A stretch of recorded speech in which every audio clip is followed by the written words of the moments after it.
بسم الله الرحمن الرحيم أشرقت نفسي بنور من فؤادي حينما رددت يا رب العباد، وانتشت روحي وصار الدمع يجري، يا إلهي خذ بقلبي للرشاد.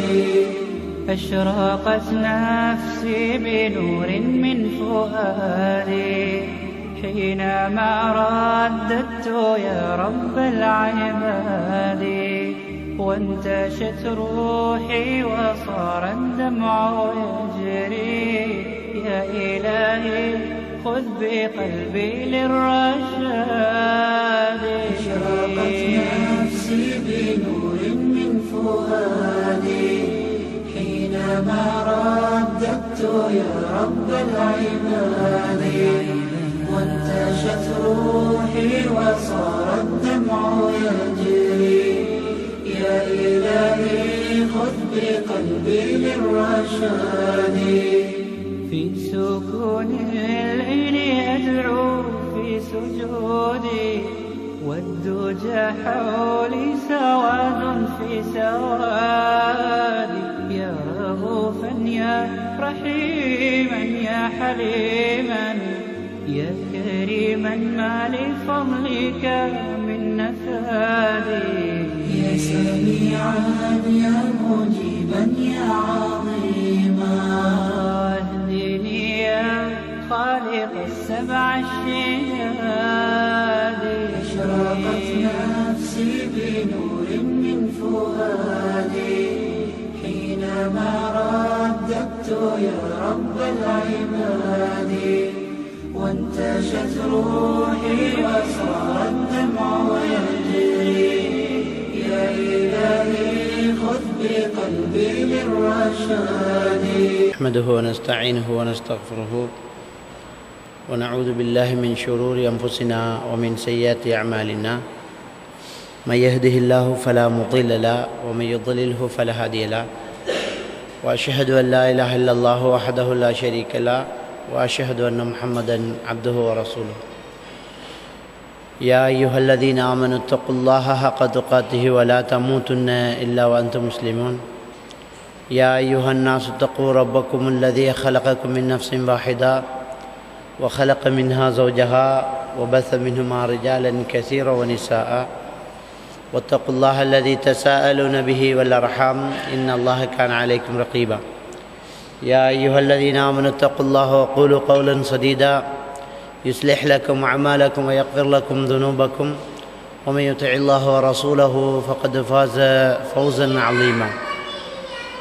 أما بعد، فإن أصدق الحديث كتاب الله، وإن خير الهدي هدي محمد صلى الله عليه وسلم، وشر الأمور محدثاتها، وكل محدثة بدعة، وكل بدعة ضلالة، وكل ضلالة بالنار. சர்வ புகழும் புகழ்ச்சியும் எல்லாம் வல்ல அல்லாஹ்க்கு சுப்ஹானஹு வ தஆலாவுக்கே சலாமும் சலவாத்தும் ஸல்லல்லாஹு அலைஹி வஸல்லம் அவர்கள் மீதும், சஹாபாக்கள், தாபீன்கள், தபஅ தாபீன்கள், நல்லோர்கள் எல்லோர் மீதும் என்றென்றும் எப்போதும் உண்டாகட்டுமாக. அன்புக்குரிய இஸ்லாமிய சகோதரர்களே, திருத்தப்பட வேண்டிய திருமணங்கள் என்ற இந்த தலைப்பில் இன்றைய இந்த நிகழ்ச்சியை அமைத்து கொள்வதற்காக வேண்டி பல தினங்களுக்கு முன்னாலேயே எனக்கு அறிவிப்பை தந்து கட்டாயமாக இந்த தலைப்பில் பேசப்பட வேண்டும் என்று வேண்டிக் கொண்டார்கள். ஏன் திருத்தப்பட வேண்டிய திருமணங்கள் என்ற தலைப்பு தேர்ந்தெடுக்கப்பட்டது என்றால், இஸ்லாத்தினுடைய அடிப்படையிலே நம்முடைய ஒவ்வொரு சடங்கு சம்பிரதாயங்களும் அமைய வேண்டும் என்பதிலே நாங்கள் கவனமாக இருக்கின்றோம். இதற்கு முன்னால் இருந்த வளமைகள், பழமைகள், ஊர் கலாச்சாரங்கள், வழக்கங்கள், பழக்கங்கள், சடங்கு சம்பிரதாயங்கள் குர்ஆனுக்கும் ஹதீதுக்கும் முரணாக இருக்குமாக இருந்தால் அதையெல்லாம் நாம் கடுகளவு கூட மனவருத்தப்படாமல் ஒதுக்கி வைத்துவிட்டு அல்லாஹ் என்ன சொல்கிறான், நபிகள் நாயகம் ஸல்லல்லாஹு அலைஹி வஸல்லம் அவர்கள் என்ன சொன்னார்கள், எவ்வாறெல்லாம் நமக்கு வாழ்ந்து காட்டினார்கள் என்பதை மட்டும் எடுத்துக்கொள்வதனால்தான் நம்மை சமூகம் வேறாக பிரித்து இவர்கள் குர்ஆன் ஹதீஸை பின்பற்றுபவர்கள், இவர்கள் தௌஹீதுவாதிகள் என்றெல்லாம் விமர்சனம் செய்கின்றார்கள்.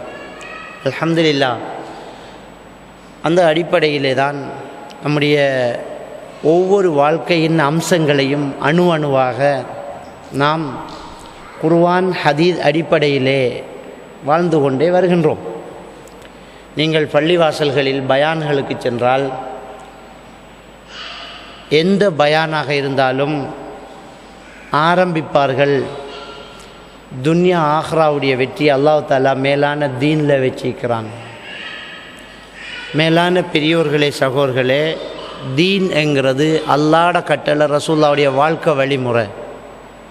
இது ரெண்டையும் அணு அணுவாக பின்பற்றி வாழ்கிறதுல தான் ஈருலக வெற்றியும் தங்கியிருக்குது. இதை நீங்கள் கேட்டிருப்பீங்க.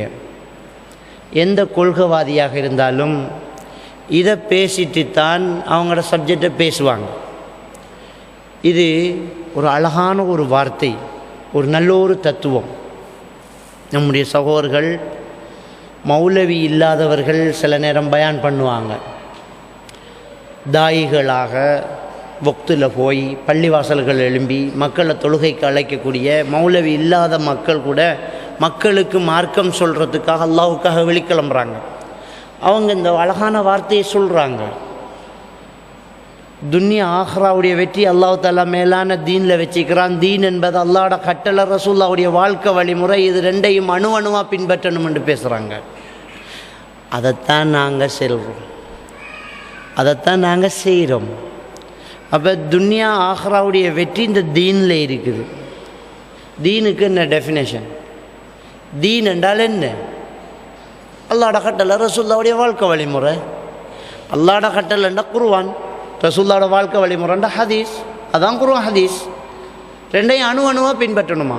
அணு ரொம்ப சின்னது, அந்த அணு அளவுக்கு கூட பின்பற்றணும், விட்டுறக்கூடாது.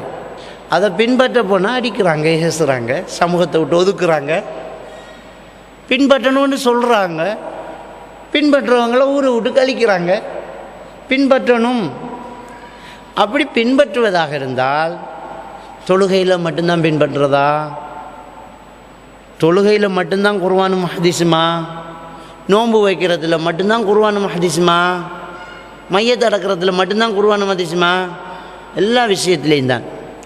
குறிப்பாக திருமணம் என்பது ஒரு மனிதனுடைய வாழ்க்கையில் அங்கிருந்து ஒரு திருப்பு முனை ஏற்படக்கூடிய ஒரு ஒரு ஒரு ஒரு ஒரு அத்திவாரம். திருமணம் என்பது எல்லாருடைய வாழ்க்கையிலையும் அங்கிருந்து ஒரு திருப்பு முனை. அவர் ஒரு ஆளுமை உள்ளவராக, ஒரு தன்னம்பிக்கை உள்ளவராக, ஒரு தனித்துவம் உள்ளவராக, சொந்த காலில் நிற்கிறவராக, அவரே ஒரு தலைமைத்துவத்தை நிர்வகிக்கக்கூடியவராக, அவராகவே யோசித்து முடிவெடுத்து நடக்கக்கூடிய ஒருவராக மாறக்கூடிய அந்த கட்டம்தான் இந்த திருமணம். ஒரு மனிதனுக்கு இந்த திருமணம் ஒரு பெரிய ஒரு கௌரவத்தை கொடுக்குது, ஒரு பெரிய ஒரு மரியாதையை கொடுக்குது, ஒரு தன்னம்பிக்கையை கொடுக்குது. நானும் இந்த சமூகத்தில் ஒரு சராசரி மனிதன் அப்படிங்கிற ஒரு பெரிய ஒரு மரியாதையை கொடுக்கிற ஒன்று தான் இந்த திருமணம். இந்த திருமணம் எவ்வாறு அமைய வேண்டும் என்பதை இஸ்லாமிய மார்க்கம் நமக்கு சொல்லித்தருது. நபிகள் பெருமானார் ஸல்லல்லாஹு அலைஹி வஸல்லம் அவர்கள் கூட இந்த திருமணம் என்பது என்னுடைய வழிமுறைங்கிறாங்க. திருமணத்தை நிராகரிக்கிறார் ஒரு சபித்தோழர் வந்து சொல்கிறார், நான் நபிகள் நாயகம் ஸல்லல்லாஹு அலைஹி வஸல்லம் அவர்கள் எவ்வளவோ இபாதத்து செய்கின்றார்கள், நான் இனிமேல் திருமணம் முடிக்க மாட்டேன், எனக்கு வேணாம், அந்த வாழ்க்கை வேணாம், நான் அப்படியே இபாதத்தில் ஈடுபட போகிறேன் அப்படிங்கிறார் ஒரு நபித்தோழர். ரசூலுல்லாஹி ஸல்லல்லாஹு அலைஹி வஸல்லம் அவங்க கூப்பிட்டு சொல்கிறாங்க, உங்களை விட நான் அல்லாஹ்வை பயந்தவன், நானும் திருமணம் முடிச்சு தான் இருக்கிறேன். அன்னிக்காஹு மின் சுன்னதி, திருமணம் என்பது என்னுடைய வழிமுறை. ஃபமன் ரகிப சுன்னதி ஃபலைஸ மின்னி, என் வழிமுறையை யார் நிராகரிக்கிறாரோ அவர் என்னை சார்ந்தவர் அல்ல இப்படிங்கிறாங்க. திருமணத்தை எப்படி நிராகரிக்க முடியும்? திருமணம் நபியுடைய சுன்னத். அப்போ திருமணம் என்கிறத நபியுடைய சுன்னத்தாக ஆக்கி அதை நிராகரிக்கிறத தடுக்கிறாங்க. ரசூலுல்லாஹி ஸல்லல்லாஹு அலைஹி வஸல்லம் அவங்க சொல்கிறாங்க, யா மஅஷர ஷபாப், இளைஞர்களே, இளைஞர் சமூகமே என்று கூப்பிட்றாங்க. யா மஅஷர ஷபாப், இளைய சமூகமே, மன் இஸ்ததாஅ மின்குமுல் பாஅத ஃபல்யதஸவ்வஜ், உங்களில் யார் பாஅத் என்ற ஒரு வார்த்தையை சொல்கிறாங்க. பாஅத் என்றால் திருமணம் முடிக்கிற தேவையும் தகுதியும் இருந்தால், அது என்னங்கிறத சொல்ல வரேன், அது இருந்தால் அவர் திருமணம் முடிக்கட்டும் அப்படிங்கிறாங்க. அப்படி இருந்தால் அவர் திருமணம் முடிக்கணுங்க. அப்போ பாஅத்தண்டா என்ன? வீடு, தொழில், நாளாந்த வருமானம், அதுவா அப்படின்னு கேட்டால் அதுக்கு இன்னொரு ஹதீஸ் தான் விளக்கம் சொல்ல போகுது பாருங்கள்.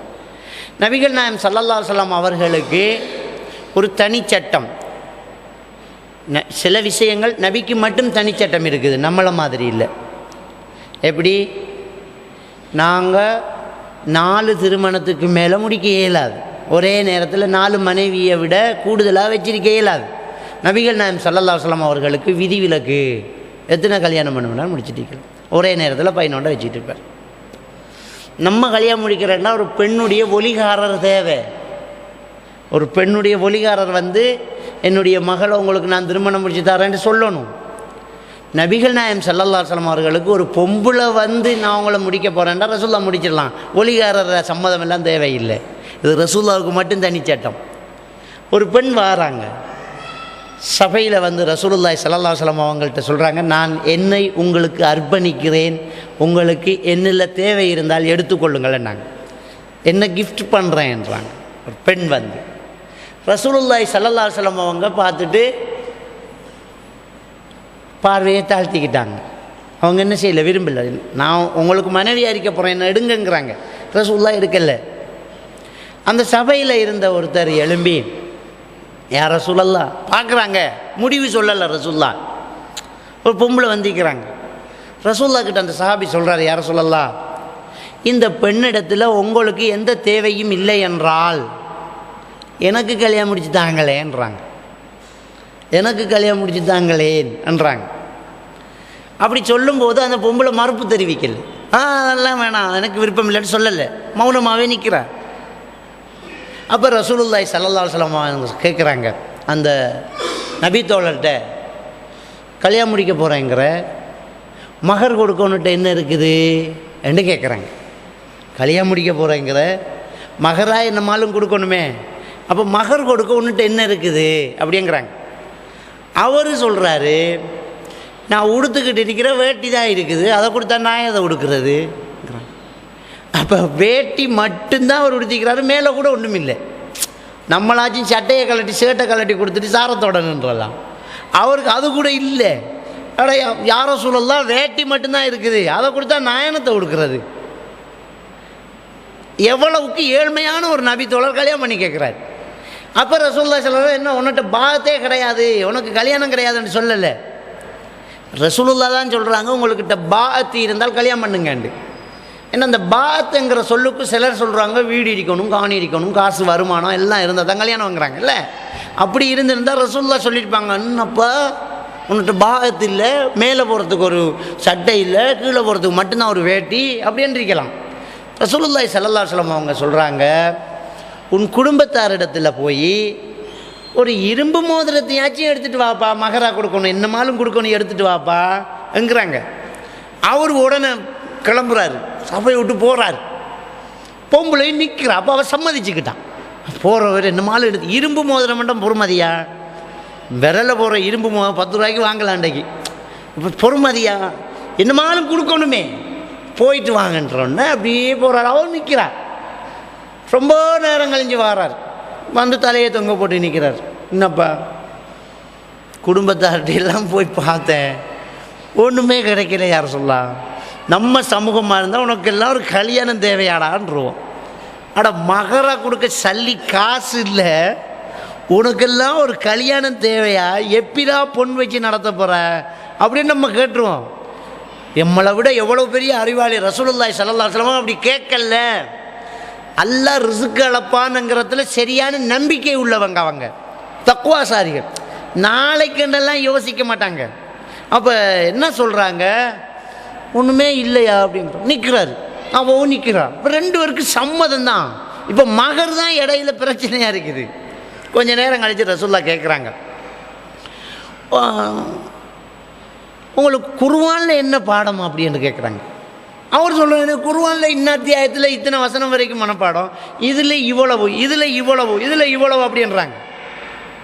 அந்த பொம்பளைக்கிட்ட கேட்குறாங்க, அம்மா அவர் அந்த குர்ஆனை உங்களுக்கு கற்றுத்தாரத்தை மகராக எடுத்துக்கிறையா அப்படிங்கிறாங்க. எடுத்துக்கிறேன் யாரை சொல்லான்னாங்க. உங்களுக்கு கல்யாணம் பண்ணி வைக்கிறேன் நாங்கள். கல்யாணம் முடிஞ்சு போச்சு, அவ்வளோதான். நபிகள் நாயகம் ஸல்லல்லாஹு அலைஹி வஸல்லம் அவர்கள் எந்த பெண்ணுக்கும் ஒலிகாரராக இருக்கலாம். கல்யாணம் முடிச்சு கொடுக்குறாங்க, முடிஞ்சு போச்சு.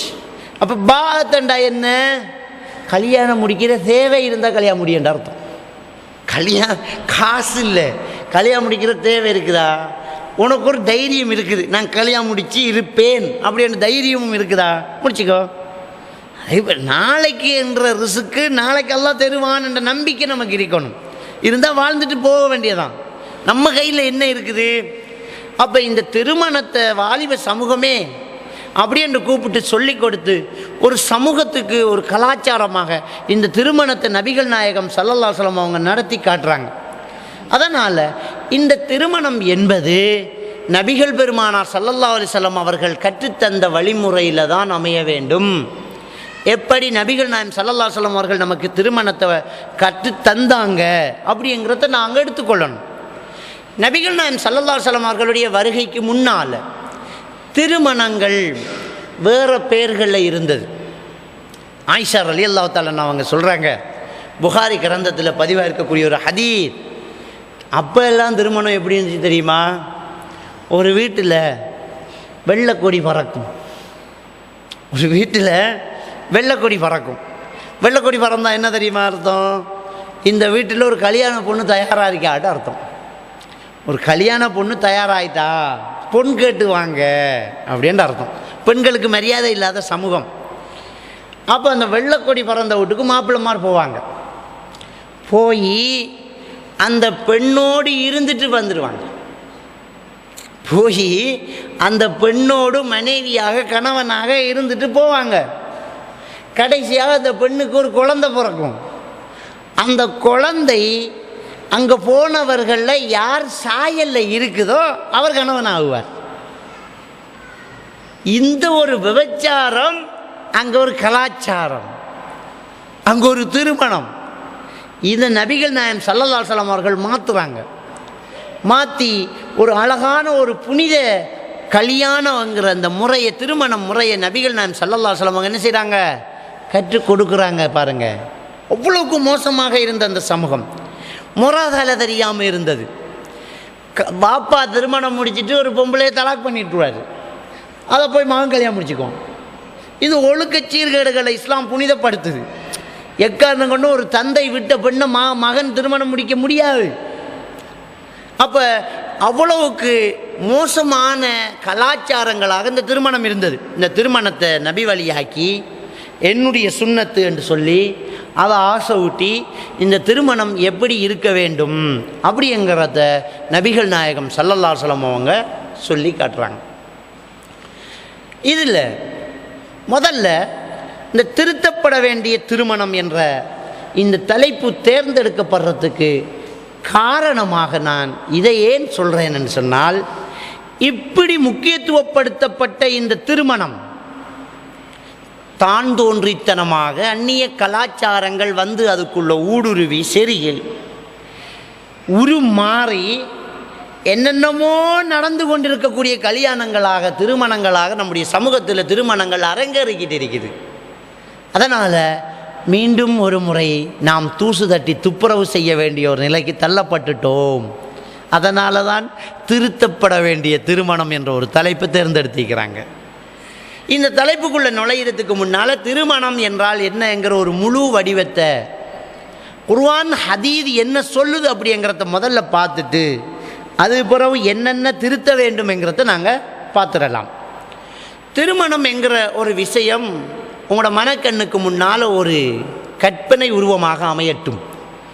இந்த திருமணம் எப்படி என்கிற ஒரு விஷயத்தை நாங்கள் முதல்ல எடுத்துக்குவோம். திருமணம் என்பது தேவை இருந்தால் நடக்க வேண்டிய ஒன்று. ஏன் நபிகள் நாயகம் ஸல்லல்லாஹு அலைஹி வஸல்லம் அவர்கள் சொல்லிட்டாங்க, மனிஸ்தத்தா மின்குமுல் பாஅத ஃபல்யதஸவ்வஜ். உங்களுக்கு யாருக்கு பாஅத்து முடியுமோ, திருமண வாழ்க்கை வாழ்கிறதுக்கு முடியுமோ, தாம்பத்திய உறவில் ஈடுபட பாஅத் அதுக்குரிய ஆசை ஆர்வம் யாருக்கு இருக்குதோ அவர் திருமணம் முடிக்கட்டுமேங்கிறாங்க. அதில் பொருளாதாரம் விதிவிலக்கு. பொருளாதாரம் இருந்தால் தான் கல்யாணம் பண்ணணும்னு ஒன்று கிடையாது. பணக்காரன் மட்டும்தான் கல்யாணம் பண்ண விரும்புகிறா. ரைட்டா? அப்போ பாஅத், இந்த பாஅத்துங்கிறது அதுக்குண்டான ஆசையும் சக்தியும் இருந்தால் அவர் திருமணம் முடிக்கட்டும் அப்படி என்று நபிகள் நாயகம் ஸல்லல்லாஹு அலைஹி வஸல்லம் அவங்க சொல்லிட்டாங்க. இந்த திருமணத்தை யார் யாரை திருமணம் முடிக்கணும் அப்படிங்கிறது ஒரே வார்த்தையில் நம்ம எல்லாருக்குமே தெரியும். அஜ்னபியைத்தான் கல்யாணம் முடிக்கணும், மஹ்ரமியை கல்யாணம் முடிக்க முடியாது நமக்கு தெரியுது. அஜ்னபி என்றால் அந்நியன், அந்நிய பெண், அந்நியான் அஜ்னபி. மஹரம் அப்படி என்றால் திருமணம் முடிப்பதற்கு ஹராமான உறவுகள். யார் திருமணம் முடிக்கிறதுக்கு ஹராமானவங்க? ஒரு பெண்ணை பொறுத்த வரைக்கும் அவங்க திருமணம் முடிக்கிறதுக்கு ஹராமானவர்கள் சகோதரர்கள், தகப்பன், தகப்பனுடைய சகோதரர், தாயினுடைய சகோதரர், மாமா, சின்னப்பா, பெரியப்பா, பால்குடி சகோதரன், தாய்க்கும் தந்தைக்கும் பிறந்தவர்கள். அதாவது நம்ம தாய்க்கு ஏற்கனவே ஒரு மாப்பிள்ளை வேறொரு கல்யாணம் இருந்து அதுக்கு பிறந்திருந்தால், அல்லது நம்ம தகப்பனுக்கு இன்னொரு கல்யாணம் இருந்து அதில் ஒரு பிள்ளை பிறந்தால் அது, இதெல்லாம் சகோதரங்கள். பால்குடி சகோதரர்கள், நம்ம தாய் யாருக்காவது பால் கொடுத்திருந்தா அந்த சகோதரர்கள். இப்படிப்பட்ட உறவுகளை என்ன செய்ய முடியாது? திருமணம் முடிக்க முடியாது. அப்போ இதெல்லாம் ஆறாவது மாமாவாகுது, சின்னப்பாவாகுது, பெரியப்பாவாகுது, நானாவாகுது, தம்பியாகுது. ஆனால் சின்னப்பாட மகன் நம்ம சமூகத்தில் தம்பி அல்லது நானா, பாப்பாட தம்பிட மகன், பாப்பாட நானாட மகன் நம்ம சமூகத்தில் யாரு? நானா.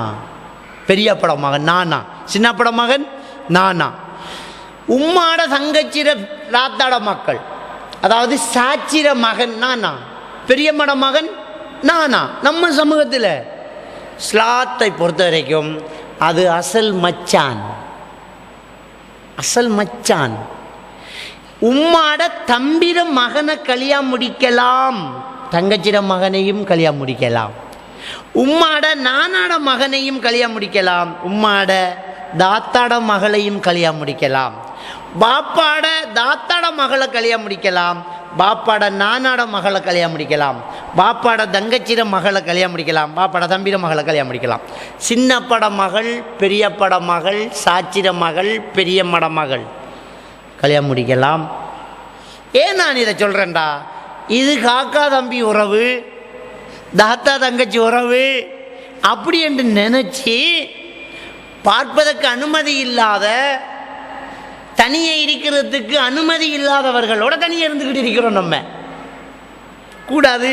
பெரியப்பட மகனோட எப்படி தனியே இருக்கிறது? சின்னப்பட மகனோட எப்படி தனியே இருக்கிறது? சாச்சிர மகனோட எப்படி தனியே இருக்கிறது? பெரியம்மட மகனோட எப்படி தனியே இருக்கிறது? நம்ம சமூகம் காக்காண்டா காக்காவாயிருமா? நீங்கள் உங்களால் காக்கான்னு சொல்ல சொன்னது அது நம்ம பாஷையா? ஊரில் பேசினதை தமிழில் பேசிட்டிருக்கிறோம் நம்ம. விளங்கிட்டா? உங்களுக்கு தெரியும், வெளிநாட்டுக்கு போனவர்களுக்கு, அரபியர்களுக்கு ஆக குடும்பத்துக்கு கல்யாணம் பண்ணால் பிடிச்சது சின்னப்பட மகள் தான். அரபு சமூகத்தில் ஆக பிடிச்சது ஆறு? சின்னப்பட பெரியப்பட மகளை கல்யாணம் முடிக்கிறான். இப்போ நம்ம ஊரில் இந்த மாமீர மகள், மாமாட மகள் என்ற ஒரு பிடிப்பிடிக்கலுவா, இது அப்படியே ஒப்போசிட்டாக அரபியர்களுடைய சின்னப்பட மகள், சின்னப்பட மகள், சாச்சிர மகள், அதை கல்யாணம் முடிக்கிற உறவுங்கிறது அங்கே ரொம்ப விருப்பமான ஒன்றாக இருக்கும் அரபு சமூகத்தில். ஹதீதுகளையும் அப்படித்தான் இருக்கும். உங்களுக்கு தெரியும் ஒரு ஹதீத். என்ன ஹதீத்? 3 பேர் குகையில் மாட்டிக்கிட்டது. எல்லோரும் நல்லா படிச்சிருப்பீங்க, எல்லாருக்கும் நல்லா தெரிஞ்ச ஹதீஸ். 3 பேர் போகிறாங்க, மழையாக வந்துச்சு, ஒரு குகைக்குள்ளே பூந்துக்கிட்டாங்க. அந்த குகை வாசலில் ஒரு பெரிய கல் வந்து மூடிட்டு வெளியில் வர முடியலை. 3 பேரும் தள்ளி பார்க்குறாங்க, 3 பேராலையும் அந்த கல்லை விளக்க முடியலை. அப்போ என்ன செய்கிறாங்க, ஒவ்வொருத்தரும் துவா கேட்குறாங்க. ஒவ்வொருத்தரும் செஞ்ச நல்லதை சொல்லி அல்லாஹ்கிட்ட துவா கேட்போம், நான் இதை செஞ்சேன் உனக்காக தான் அந்த விலை விட்டுக்கிட்டு. அப்போ பாவத்தை விட்டதையும் ஒரு ஆள் கேட்குறாரு, நன்மை செஞ்சதையும் ஒரு ஆள் கேட்குறாரு.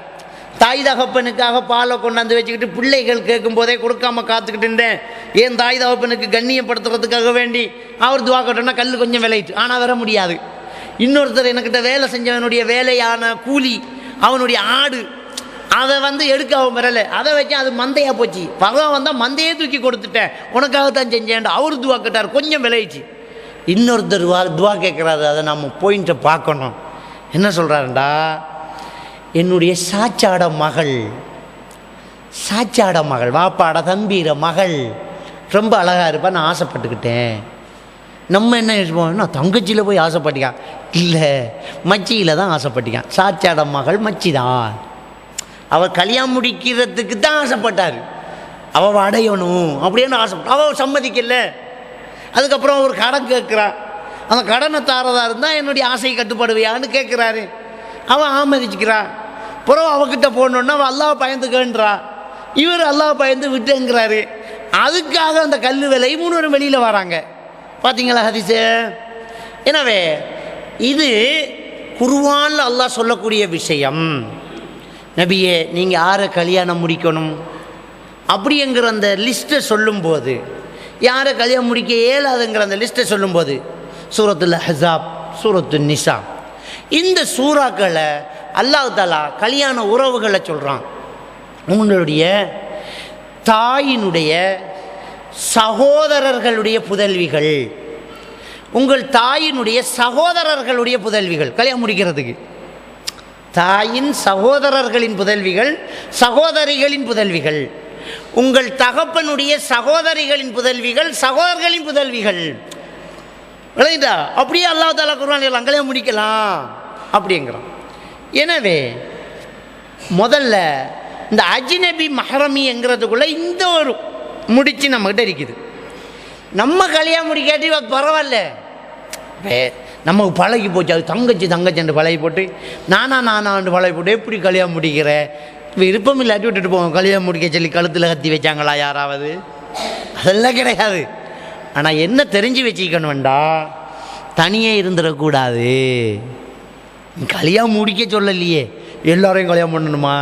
விரும்பி மாமீர மகளையும் கல்யாணம் பண்ணணும் எங்கேயாவது சட்டமிக்கா? விரும்பினா தான் கல்யாணம், இல்லாட்டி விடு. ஆனால் தனியை போய் இருக்காது. சாச்சிர மகளோட, சின்னப்பட மகளோட, பெரியப்பட மகளோட, பெரியம்மாவோட மகளோட தனியை போய் என்ன செய்யலாது? இருக்க இயலாது. கிளாஸுக்கு ஏற்றிக்கு போகிறது. நம்ம என்ன நினைக்கிறது, பெற்றோர்கள் நம்மளோட தம்பியிட மகன் தானே, போகிற வழியில் பிள்ளைய ஸ்கூலில் விட்டுட்டு போன்றோம். எப்படி விடுறது? குமர் பிள்ளை, அது இளந்தாரி பிள்ளை. நீங்கள் நானானுங்க, தங்கச்சண்ணுங்க. இதெல்லாம் இஸ்லாத்தில் ஒரு ஆணும் பெண்ணும் தனிச்சிருந்தால் 3வது ஷைத்தான் தள்ளிடு இயலாது. நம்ம புள்ள பெரிய பிள்ளை ஆகிட்டு, பெரிய மனுஷி ஆகிட்டா, குமர ஆகிட்டா, வளமையாக வந்துக்கிட்டு இருக்கிற நம்ம நானோட மகன், தம்பிட மகன், காக்கா தம்பி என்றுக்கிட்டு வாரான். அதுக்கப்புறம் மகள்கிட்ட சொல்லிடணும், மகள் அது முன்னே. இப்போ இவருக்கு நீங்கள் முகம் மூடணும், மறைஞ்சு நில்லுங்க, வந்துடாதீங்க. நீங்கள் இப்போ என்ன செய்யலாது? அவரோட தனியாக போக இயலாது. சின்னத்தில் போனீங்க, இப்போ இயலாது. அப்போ கல்யாணம் பண்ணணுங்கிறது இல்லை, கல்யாணம் பண்ண தேவையில்லை. உறவை பேணிக்கிட்டு அஜினபியாக வச்சுக்கணும். வாசப்படி வரைக்கும் இருக்கிறது, வாசப்படி வரைக்கும். அதை எங்கே இருக்கணுமோ அங்கே தான். ரோட்டில் போகிற ஒருத்தனை தனியாக எப்படி உள்ளுக்கு எடுக்க இயலாதோ அப்படி தான் நாம் இருக்கும்போது வருவார், அது வேறு விஷயம். 2வது, எவனாச்சும் ஒருத்தன் கல்யாணம் பண்ணால் அவனை கிண்டல் பண்ணக்கூடாது. ஒருத்தன் சாட்சியிட மகளை கல்யாணம் பண்ணிடுவான், ஒருத்தன் பெரிய பட மகளை கல்யாணம் பண்ணிடுவான், ஒருத்தன் சின்ன பட மகளை கல்யாணம் பண்ணுவான். பாருடா தங்கச்சை கல்யாணம் பண்ணிக்கான். நீ யாருடா அந்த ஜட்ஜ்மெண்ட் பண்ணுறதுக்கு? தங்கச்சி அவன் கல்யாணம் பண்ணலை, முறையாக தான் கல்யாணம் பண்ணிக்கான். சாட்சியிட மகளை கல்யாணம் பண்ணலாம், பெரிய மட மகளை கல்யாணம் பண்ணலாம். உனக்கு விருப்பம் இல்லாட்டி விட்டுட்டு போ. அவன் கல்யாணம் பண்ணவன நீ என்னமோ விபச்சாரம் செய்கிற மாதிரி பார்க்குற, அதைத்தான் பேசுவான். சிலவன் தாத்தாவையும் கல்யாணம் பண்ணி தங்கச்சியும் கல்யாணம் பண்ணிப்பான். அவனையெல்லாம் கேட்க மாட்டாங்க இந்த சமூகத்தில். அது ஹராம். ஒரே நேரத்தில் தாத்தாவையும் தங்கச்சியும் கல்யாணம் பண்ணுறது ஹராம். சில இடங்கள் அப்படி நடக்கும். கல்யாணம் பண்ணி வீட்டோட மாப்பிள்ளையாக இருக்கிற நேரம் தங்கச்சியையும் சேர்ந்து பொண்ணாக்கி விட்ருவான். கடைசியில் அவளுக்கும் பகுத்தில் ஆகிரும். கடைசியாக என்ன செய்யறேன்ட்டு அதையும் கட்டி கொடுத்துருவாங்க பள்ளியால். எப்படி கட்டி கொடுக்குற விபச்சாரம் பண்ணிக்கிறான். என்ன செய்கிறது, ரெண்டையும் வச்சு கொண்டு விட்டுருவான். தாத்தாவையும் தங்கச்சியும் வச்சுக்கிட்டு இருப்பான். இதெல்லாம் பெருசாக தெரியாது, இதெல்லாம் ஹராம். அதான் விபச்சாரம். அந்த விபச்சாரத்தை கலைக்க மாட்டாங்க. சாச்சிர மகளை கல்யாணம் பண்ணால் பாரா தங்கச்ச கல்யாணம் முடிச்சுக்கான்றாங்க. எதை பேசலுமோ அதை பேசாமல், எதை பேசக்கூடாதோ அதை பேசிக்கிட்டு இருப்பாங்க. அதனால் திருமணம்ங்கிறதுக்கு ஒரு உறவு ஓட்டு, அஜ்னபி மஹரம், இதை நாங்கள் என்ன செய்யணும், புரிஞ்சு கொள்ளணும். ரெண்டாவது, இந்த திருமணத்தை முடிக்கிறத பற்றி அல்லாஹ் தஆலா சொல்லும்போது ஃபன்கிஹு மா தாபலக்கும் மினன் நிசா, பெண்களில் உங்களுக்கு பிடித்தவர்களை, மனமானவர்களை, மா தாபலக்கும், அவங்களுக்கு மனசுக்கு மனத்தவர்களை கல்யாணம் முடிச்சுக்கோங்கன்னு அல்லாஹ் சொல்கிறான். நிர்பந்தம் கிடையாது. பாப்பா பேசி வச்ச பொண்ணுன்னு மகன் கல்யாணம் பண்ணே இல்லாது. உம்மா என்ன செய்கிறோம், உம்மா கண்ணா கூடி பேசிட்டாங்க, சின்னத்துலேருந்து பேசிட்டாங்க, எனக்கு விருப்பம் இல்லை தான், வீட்டில் விடுறாங்க இல்லைன்னு அந்த கல்யாணம் இல்லை, அந்த அது அனுமதியே இல்லை. அப்படி கல்யாணம் பண்ணிட்டு கடைசி அவளோட சந்தோஷமாக எல்லாம் விட்டுருவேன். மாதாபலக்கும் மினன் நிசா, உங்களுக்கு பிடிக்கணும், பிடிச்ச கல்யாணம் பண்ணு. ஒரு ஆளுக்கு பிடிக்கிறது தான் எல்லாருக்கும் பிடிக்கும்ங்கிறது இல்லை.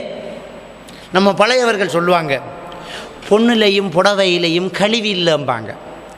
புடவை கடையில் ஒருத்தன் போவான், ஒரு சேட்டை எடுத்து பார்ப்பான், என்னடா அது மஞ்சள் அரிக்கு மனுஷன் போடுவானாடா, வேறு சேட்டை தாடான்றான்.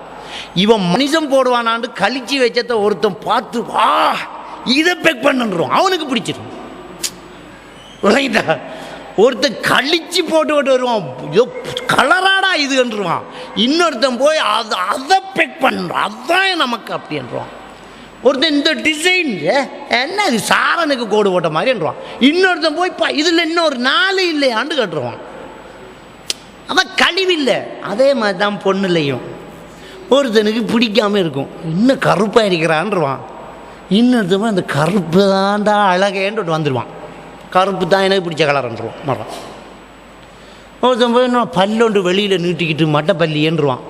இன்னொருத்தன் போய் அந்த பல்லு தாண்டா வெள்ளையே எடுப்பாக இருக்குது அப்படின்ட்டு பொண்ணு கேட்பான். விளங்கிட்டா? அப்போ அந்த அல்லாஹ் தஆலா மா தாபலக்கும் மினன் நிசா, உங்களுக்கு மனமானவர்களை மனம் முடித்து கொள்ளுங்கள்ங்கிறான். அப்போ அந்த சாய்ஸ் நம்மக்கிட்ட தான்.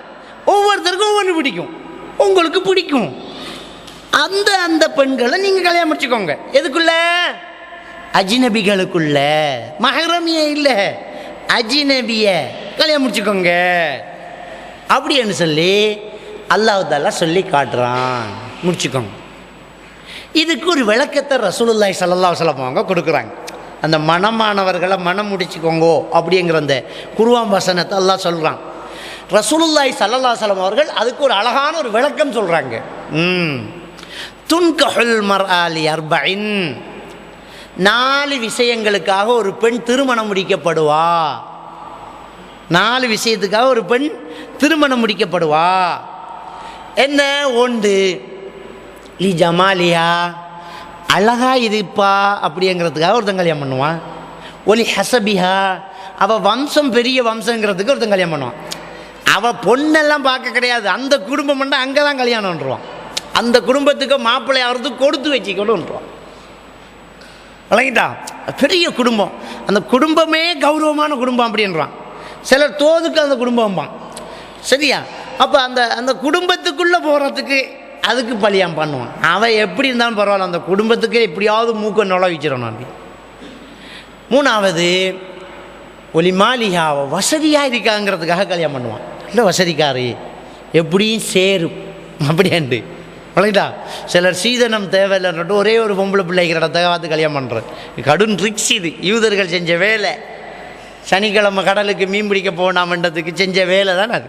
வெள்ளிக்கிழமை குழி வெட்டி போட்டு ஞாயிற்றுக்கிழமை மீன் அழுற அந்த சீதம் ஒன்றும் தேவையில்லை. சத்தியமாக தெரியும், தேவையில்லைண்டாலும் கிடைக்கும். இங்கே ஒரே ஒரு பொம்பளை பிள்ளை தான் எப்படியும் சேருவன்னு தெரியும். அந்த பிளான் பண்ணி அடிக்கிறது இதெல்லாம் சரியான தந்திரம். அல்லாஹ் தந்திரக்காரன், விளையாடி விட்டுருவான். அல்லாஹ் தெரியும். இப்போ மனுஷன் நீ வாயால் என்னவாலும் சொல்லு, அல்லாஹ்க்கு மனசை தெரியும். அப்போ அந்த சொத்துக்களுக்காக கல்யாணம் பண்ணப்படும். 3. 4வது ஒலி தீனிஹா, அவள் மார்க்கத்துக்காக கல்யாணம் பண்ணப்படுறா. ஒரு பொம்பளைய மார்க்கம் இருக்குங்கிறதுக்காக கல்யாணம் பண்ணுறான். ஃபல்ஃபர் பிதாத்தி தீன் தரிபத் யதாக், மார்க்கம் உள்ள பெண்ணை பார்த்து திருமணம் முடித்துக்கோ, அதை வெற்றிக்கோ, இல்லை என்றால் உன் கை நாசம் அடையட்டும் அப்படின்னாங்க. வெற்றி மார்க்கத்தில்ங்கிறாங்க.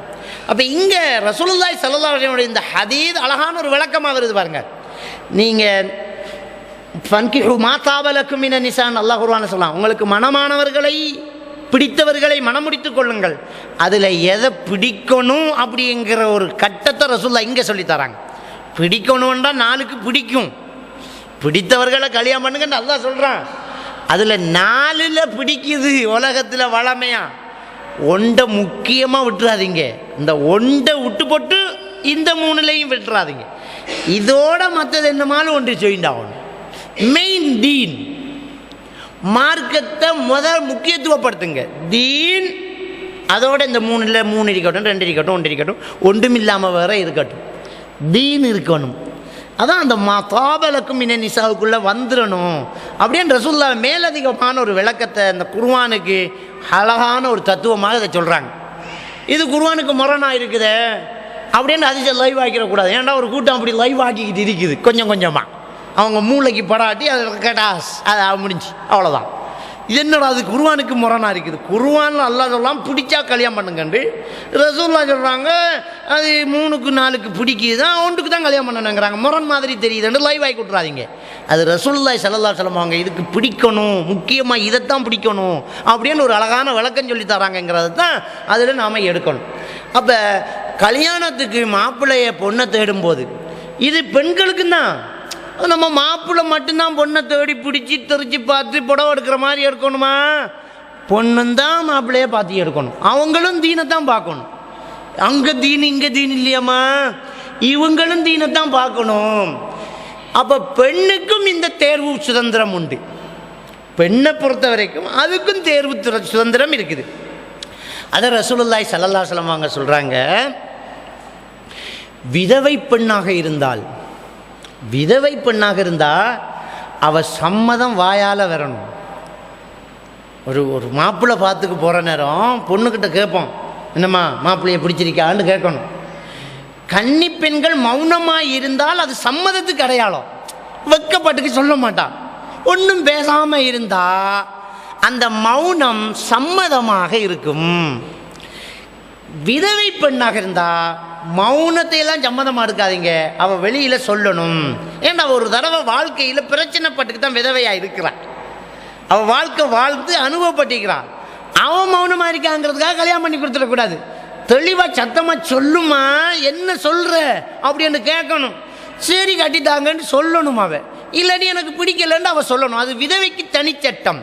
கன்னியர்களுக்கு மௌனம் தான் அனுமதி. எனவே பெண்களிடமும் அனுமதி காக்க வேண்டும். ஆண் எப்படி தெரிவு செய்கிறாரோ அப்படி பெண் என்ன செய்வா, அனுமதியை எடுப்பா. ஃபெஸ்ட்டு கட்ட முடிஞ்சா போச்சா, அந்த இஸ்லாமிய திருமணத்தை அப்படியே ஃபிக்சர் பண்ணுங்க. இப்போ ஃபெஸ்ட்டு கட்டம் ஒரு பெண் எடுக்கிறதா இருந்தாலும் மாப்பிள்ளை எடுக்கிறதாலும் தீனை முக்கியத்துவப்படுத்துங்க. அஜ்னபியத்தான் கல்யாணம் பண்ணணும், மஹரத்தை விடுங்க. ஆணோ பெண்ணோ சம்மதம் வரணும். கன்னியாக இருந்தால் மௌனம் சம்மதம், விதவையாக இருந்தால் சத்தமாக சம்மதம் வரணும். ரெண்டும் வந்துட்டா அடுத்த கட்டத்தை அல்லாஹ் தஆலா சொல்லி காட்டுறான். ஆத்துன் நிஸா ஸதகாத்திஹின்ன நிஹ்லா. அல்லாஹ் குர்ஆன்ல சொல்கிறான், பெண்களுக்கு அவர்களுடைய மகர் தொகையை மனம் உவர்ந்து கொடுத்து விடுங்கள். பெண்களுக்கு மகர் தொகையை கொடுத்து கல்யாணம் பண்ணுங்க. அங்கே அல்லாஹ் குர்ஆன்ல மகர் கொடுத்து கல்யாணம் பண்ணுங்கிறான். இந்த கல்யாணம் என்று வந்தாலே என்ன வருது, ஆம்பளை பெண்ணுக்கு தொகை ஒன்று கொடுக்கணும். மனத்தொகை என்று தமிழில் மொழிபெயர்ப்போம். மகர்ங்கிறதுக்கு தமிழ் மொழிபெயர்ப்பு என்ன போட்டிக்குது, மணக்கொடை, மணக்கொடுப்பனவு, திருமண கொடுப்பனவு அப்படின்னு நம்ம சொல்கிறோம் தமிழில். அதுக்கு கொடுக்குற காசு தானே அது மகர் அப்படின்ற ஒரு சொல்லு. அப்போ பெண்ணுக்கு மகர் தொகையை மாப்பிள்ளை கொடுப்பார். எவ்வளவு மகர் தொகை? எவ்வளவு? 101 ரூபாவா, 1001 ரூபாவா, அது எவ்வளவு? அதை யார் தீர்மானிக்கிறது? ஏன்னா நம்ம சமூகத்தில் செருப்புக்கு விலை வச்ச மாதிரி விலை வச்சிருக்கிறான். செருப்புக்கு விலை போட்டிப்பாங்க 499 ரூபான்னு போட்டிருப்பான். ஏன்டா 1 ரூபாவை போட வேண்டியதாது? 500 ரூபாவை மட்டமாக போட மாட்டான். 499 ரூபா, சில நேரம் 90% போட்டிருப்பான். இந்த செருப்புக்கு விலை வச்ச மாதிரி பொம்பளைகளுக்கு விலை வச்சிருக்கானுகள் 101 ரூபா. இப்போ கொஞ்சம் 1001 ரூபா, கொஞ்சம் விலை கூடி இருக்கு பொம்பளைக்கு 1001 ரூபா. அதுவும் எப்போ தீர்மானிக்கணும்னா காணியில் தான் போய் நின்றுக்கிட்டு ஒரு 100 ரூபா கொடுக்கணும். ஆடாவாவி, நீ கல்யாணம் பண்ணுறான், அவன் 100 ரூபா கொடுக்கணும். மகர் கொடுக்கான் கூட்டாளி, கல்யாணம் பண்ணுறான் பாட்டாளி, என்ன இது? அப்போ செருப்புக்கு விலை வச்ச மாதிரி விலை வைக்கான். அப்போ இது 101 ரூபா 1001 ரூபாயில் கிடையாது. மகர் தொகையை தீர்மானிக்கிறது பெண் தரப்பு. கல்யாணம் பண்ணி வந்தாலே அதான் பேச்சா இருக்கணும். பொண்ணை மாப்பிள்ளை பிடிச்சிட்டா, பொன் மாப்பிள்ளை பிடிச்சிட்டா தான் ஃபஸ்ட்டு பேச்சுவார்த்தை. உங்கள் பொண்ணுக்கு என்னை பிடிச்சிட்டு ரைட்டு, அவகிட்டையும் கேட்டுக்குவோம், அம்மா உங்களுக்கு எப்படி அப்படின்னா சொல்ல, எனக்கும் பரவாயில்ல சம்மதம் தான்ப்பா.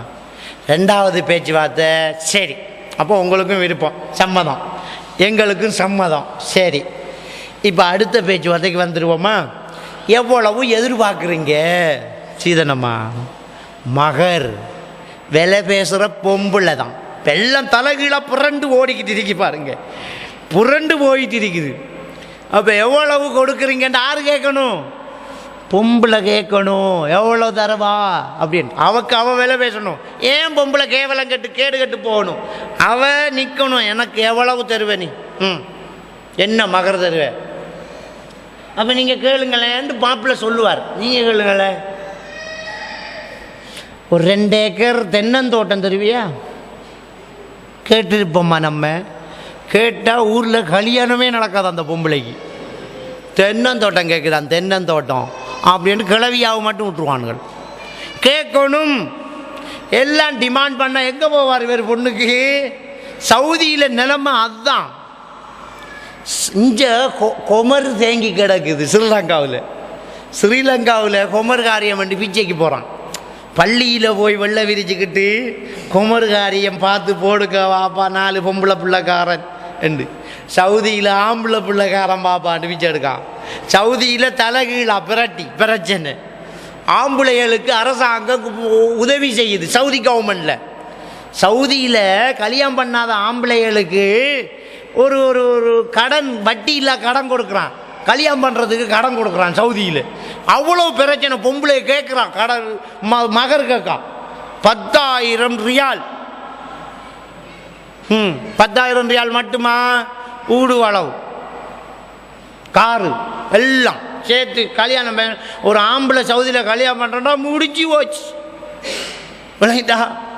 அதான் நம்ம கேட்பான், சவுதிக்காரியை ஏன்டா அம்மா கல்யாணம் பண்ணல? அது கல்யாணம் பண்ணவனுக்கு இடுப்பில் விளப்பு இல்லைடா. சவுதிக்காரியை கல்யாணம் பண்ணுற அளவுக்கு உனக்கு எங்கடா வசதி இருக்குது? சவுதியில் வீடு அளவும் காரும் லட்சக்கணக்கில் ரியாலும் கொடுப்பியா? அதுக்கு இருக்கான் அவன் கொடுப்பான். அந்த சவுதியில் இருக்கிற கவர்மெண்ட் என்ன செய்யுதுன்னா, வாலிபர்களுக்கு வட்டி இல்லாத கடன் உதவி. கல்யாணம் பண்ணல அப்படின்னா கல்யாணம் பண்ணுறதுக்கு லட்சக்கணக்கில் ரியாலை கொடுத்து மாதமாக கட்டுங்க, சிலதை கவர்மெண்ட் கணக்கில் கழிச்சு விட்ருவாங்க அப்படின்ட்டு. அவ்வளவுக்கு அங்கே பெண்களுக்கு மதிப்பு. சவுதியில் பொம்பளைக்கு வச்ச பேர் என்ன? ஹுர்மா. ஹுர்மாண்டா என்ன அர்த்தம் தெரியுமா? சங்கையானவள் அப்படின்னு. பயங்கரம். பொம்பளைண்டாலே அங்கே நடுங்கிடுவான். குருமா. அட காரில் முன்னுக்கு பொம்பளை இருந்து போனாலே போலீஸ் பிடிக்க மாட்டான். பொழையா போனால் சிக்னல் போடாமல் வெட்டினாலும் சரி. ஓ அப்படி பார்த்தா பொம்பளை வம்புக்கு ஓட்ட வேணாம். பொம்பளைக்கு அவ்வளோ மரியாதை அங்கே, அவ்வளவுக்கு டிமாண்டு. இங்கே ஒன்றுமே இல்லை. இங்கே பொம்பளைக்கு மரியாதையே இல்லை.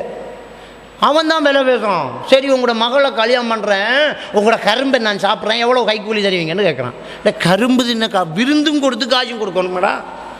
எவனாச்சும் வாங்கப்பா வீட்டை சாப்பிட்டுட்டு போங்க 10,000 ரூபா தரேன் சாப்பிட்டுட்டு போங்கன்னு கூப்பிடுவானா? கூப்பிட்டா ஒரு கிறுக்கனே.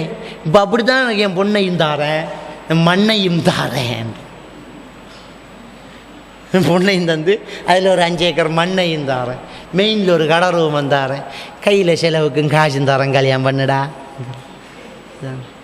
செலவே வரப்படாது பெண்கள் தரப்பில், ஆம்பளைக்கு தான் செலவு.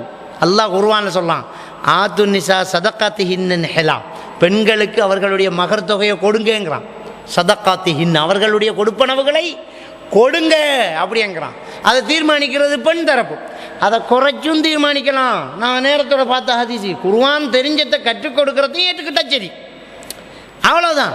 எனக்கு தெரிஞ்ச ஒரு விஷயத்தை சொல்லித்தாரம்மா அப்படின்றத அவள் ஏற்றுக்கிட்டாலும் சரி. சஹாபாக்களுடைய வரலாறுகளை எடுத்து பார்த்தால் ஒரு பெண் வாரா ரசூலுல்லாஹி ஸல்லல்லாஹு அலைஹி வஸல்லம் அவங்கள்ட்ட வாராங்க. வந்து சொல்கிறாங்க, என்னுடைய கணவர் மார்க்க விஷயத்துல எல்லாம் ரொம்ப நல்லவர், எந்த குறையுமே இல்லை. ஆனால் அவரோட தொடர்ந்து வாழ்ந்தால் நான் குஃப்ரில் போய் விழுந்துடுவனோன்னு பயமாக இருக்குது, எங்களை பிரிச்சு விடுங்கிறாங்க. போய் ஹுலு கேட்குறாங்க.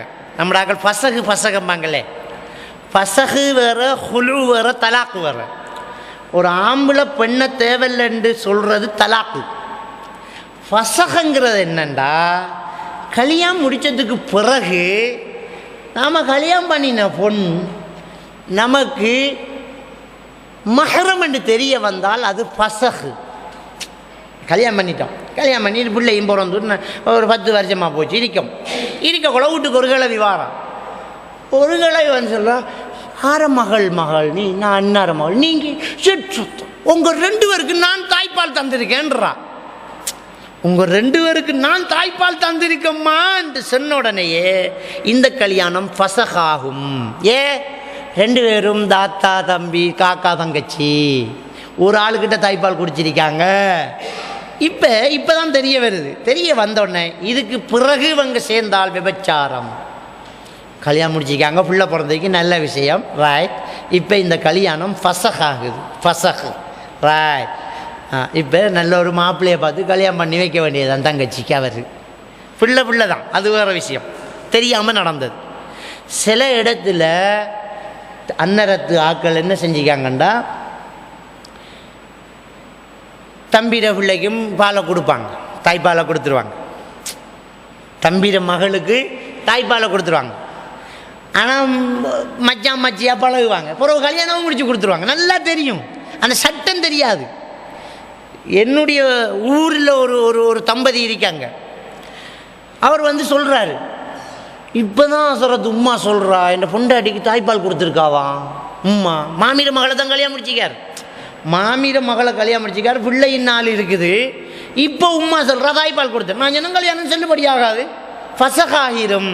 நீங்கள் உடனே உங்களோட பொண்டாட்டியை விடணும், நீங்கள் 4 மாப்பிள்ளையை பார்த்து கல்யாணம் முடிக்கணும். எப்படி மனசு வரும் எனக்குங்கிறான். இன்னும் உடல் அவர். நான் சொன்னேன், இதுக்கு பிறகு நீங்கள் விபச்சாரத்தில் இருக்கிறீங்க, ஏலாது.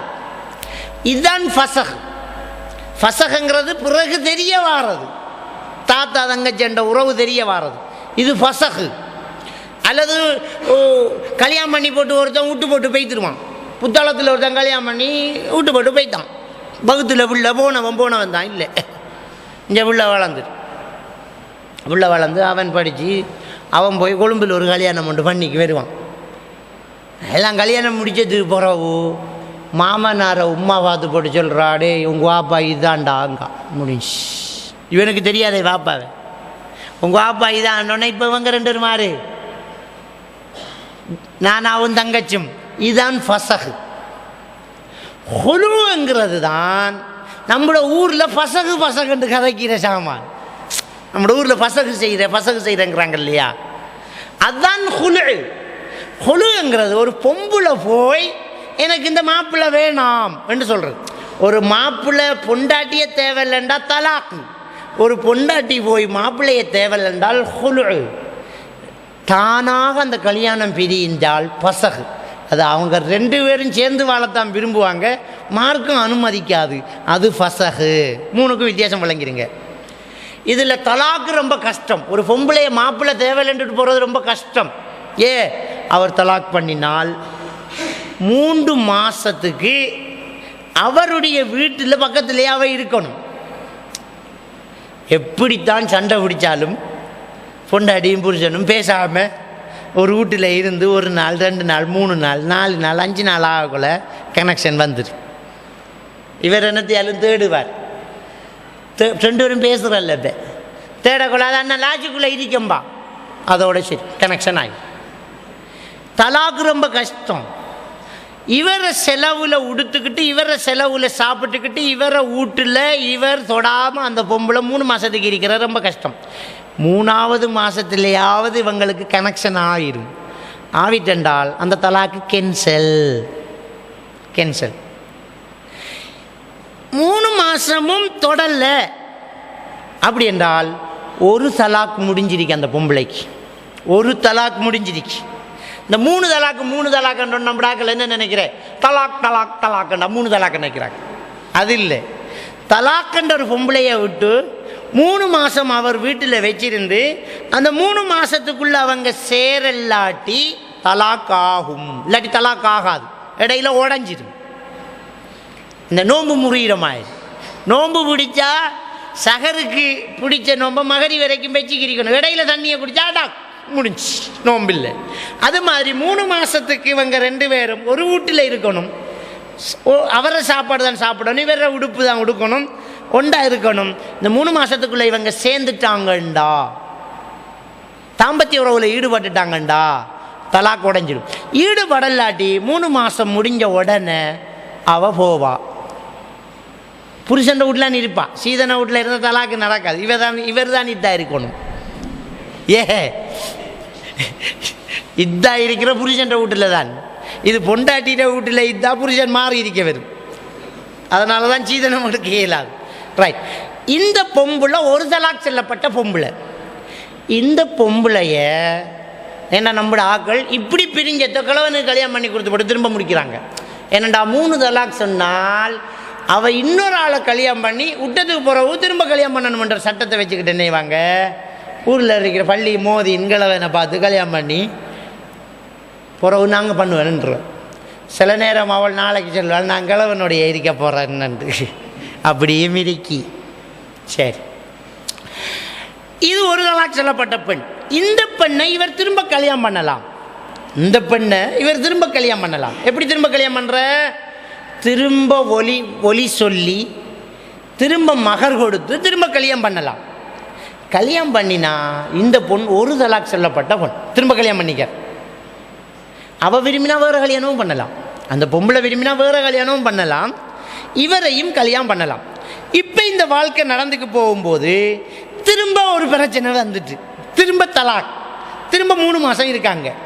அந்த 3 மாதமும் அச்சுட்டாக பிரச்சனை இல்லாமல் முடிஞ்சிட்டா இவர் 2 தலாக் சொல்லப்பட்ட பொம்பளை, இவையும் திரும்ப கல்யாணம் பண்ணலாம். திரும்ப மகர் கொடுத்து திரும்ப ஒலி சொல்லி திரும்ப சாட்சி வச்சு திரும்ப கல்யாணம் பண்ணி திரும்பவும் எடுக்கலாம். அந்த பொம்பளை விரும்பினா வேறு ஆளையும் கல்யாணம் பண்ணலாம்.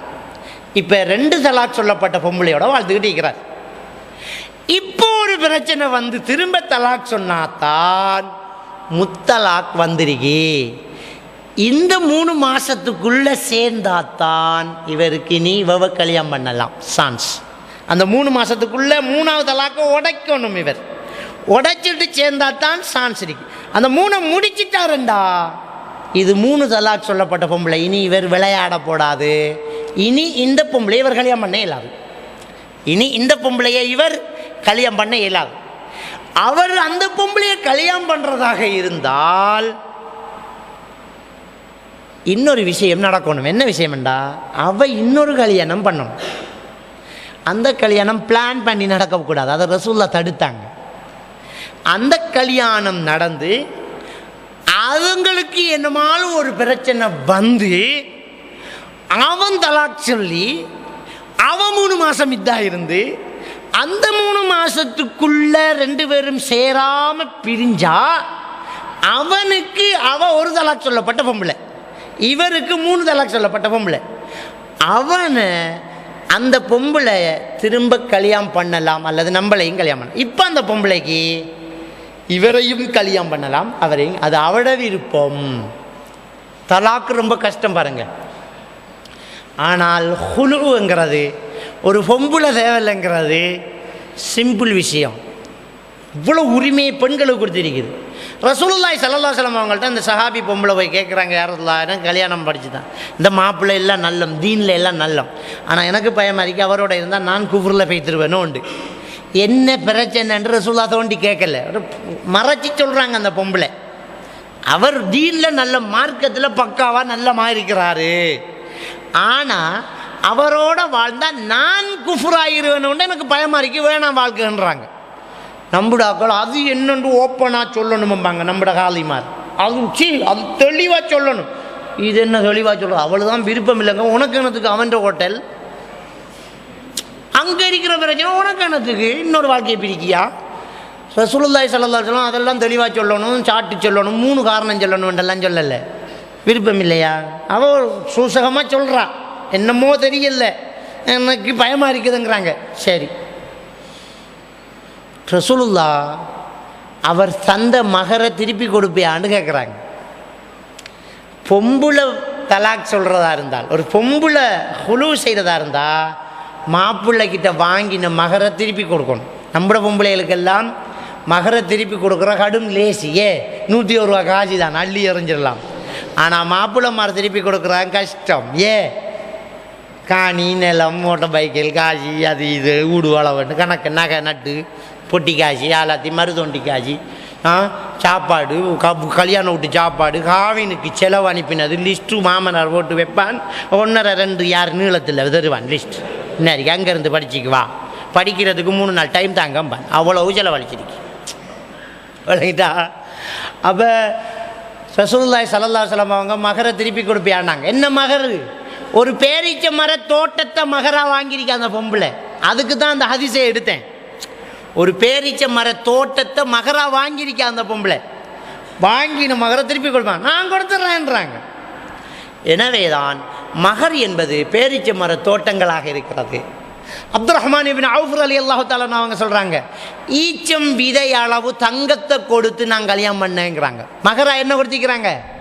ஒரு ஈச்சங்கொட்டை அளவுக்கு, ஈச்சங்கொட்டை சைஸுக்கு தங்கம் கொடுத்திக்கிறாங்க. இல்லைட்டா, ஒரு தங்கத்துண்டு கொடுத்திக்கிறாங்க.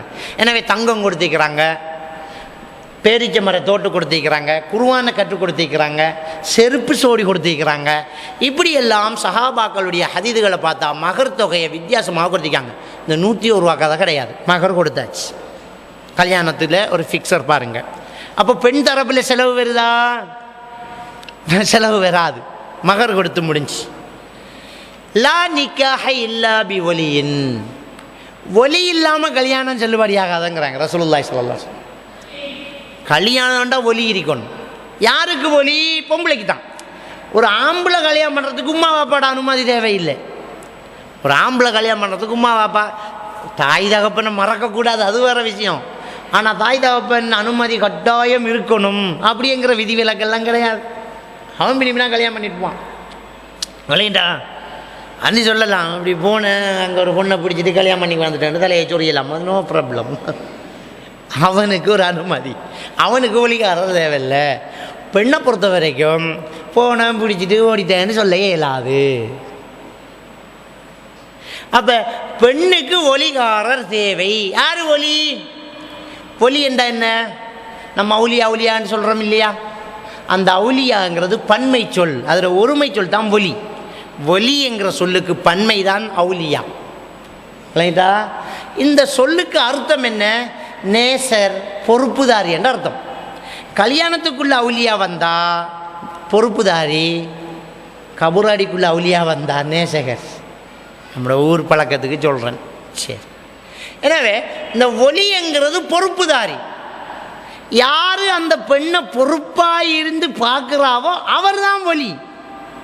பாப்பா பார்த்தா வாப்பா ஒலி, நானா பார்த்தா நானா ஒலி, சாச்சா பார்த்தா சாச்சா ஒலி, மாமா பார்த்தா மாமா ஒலி, உம்மாப்பா பார்த்தா உம்மாப்பா ஒலி, வாப்படா வாப்பா பார்த்தா வாப்படா வாப்பா ஒலி. இஸ்லாத்துக்கு வந்துட்டா அந்த ஊர் தலைவர் ஒலி. விளங்கிட்டா? இஸ்லாத்துக்கு ஒருத்தர் வந்துட்டா எப்படி கல்யாணம் பண்ணி கொடுக்குற ஒலி யாரு? அதான் வந்து தனியாக நிற்கா. அப்போ அந்த ஊர் என்ன செய்யும், அவங்களுக்கு பாதுகாப்பு கொடுக்கணும். எனவே அந்த ஊரில் ஒரு நிர்வாக தலைவர், ஒரு பள்ளி தலைவர், அந்த ஊருக்கு என்ற ஒரு கட்டமைப்பு இருந்து அதில் ஒருத்தர் ஒலியாக நின்று கல்யாணம் முடிச்சு கொடுப்பார். நம்முடைய நாட்டு சட்டத்தில் காலி ஒலியாக இருக்கலாம். அப்படியான பெண்களுக்கு காலியார் ஒலிகாரராக இஸ்லாமிய தனியார் சட்டத்தின்படி, இஸ்லாத்தின் நம்முடைய இலங்கையில். சரி, எனவே ஒலிங்கிறது ஒரு பொறுப்புதாரி, பொறுப்புதாரியும் விரும்பி பொண்ணும் விரும்பணும். ஒலி இல்லாமல் கல்யாணம் முடிக்க இயலாது. அதனால் அந்த கூட்டிக்கு ஓடுற கேசரிக்கில்வா, அது சர்ச்சைக்குரிய ஒரு விஷயம். கூட்டிக்கு ஓடக்கொள்ள பிள்ளையும் கூட்டி வாப்பாயும் கூட்டிக்கு ஓடலாமா, ஒலிகாரரையும் சேர்த்து இழுத்துக்கு ஓடலாமா, பொண்ணை மட்டும்தான் கூட்டிக்கு ஓடலாம். விளங்கிட்டா? எனவே அது ஏற்றுக்கொள்ளக்கூடிய கல்யாணம் அல்ல. ஒரு ஒலிகாரர் இருக்க வேண்டும். ஒலிகாரர் பொன், மகர் தொகை பேசியாச்சு, மாப்பிள்ளை பொண்ணுக்குள்ளையில் விருப்பம் தெரிவிக்கப்பட்டாச்சு, மகர் தொகையும் பேசப்பட்டாச்சு.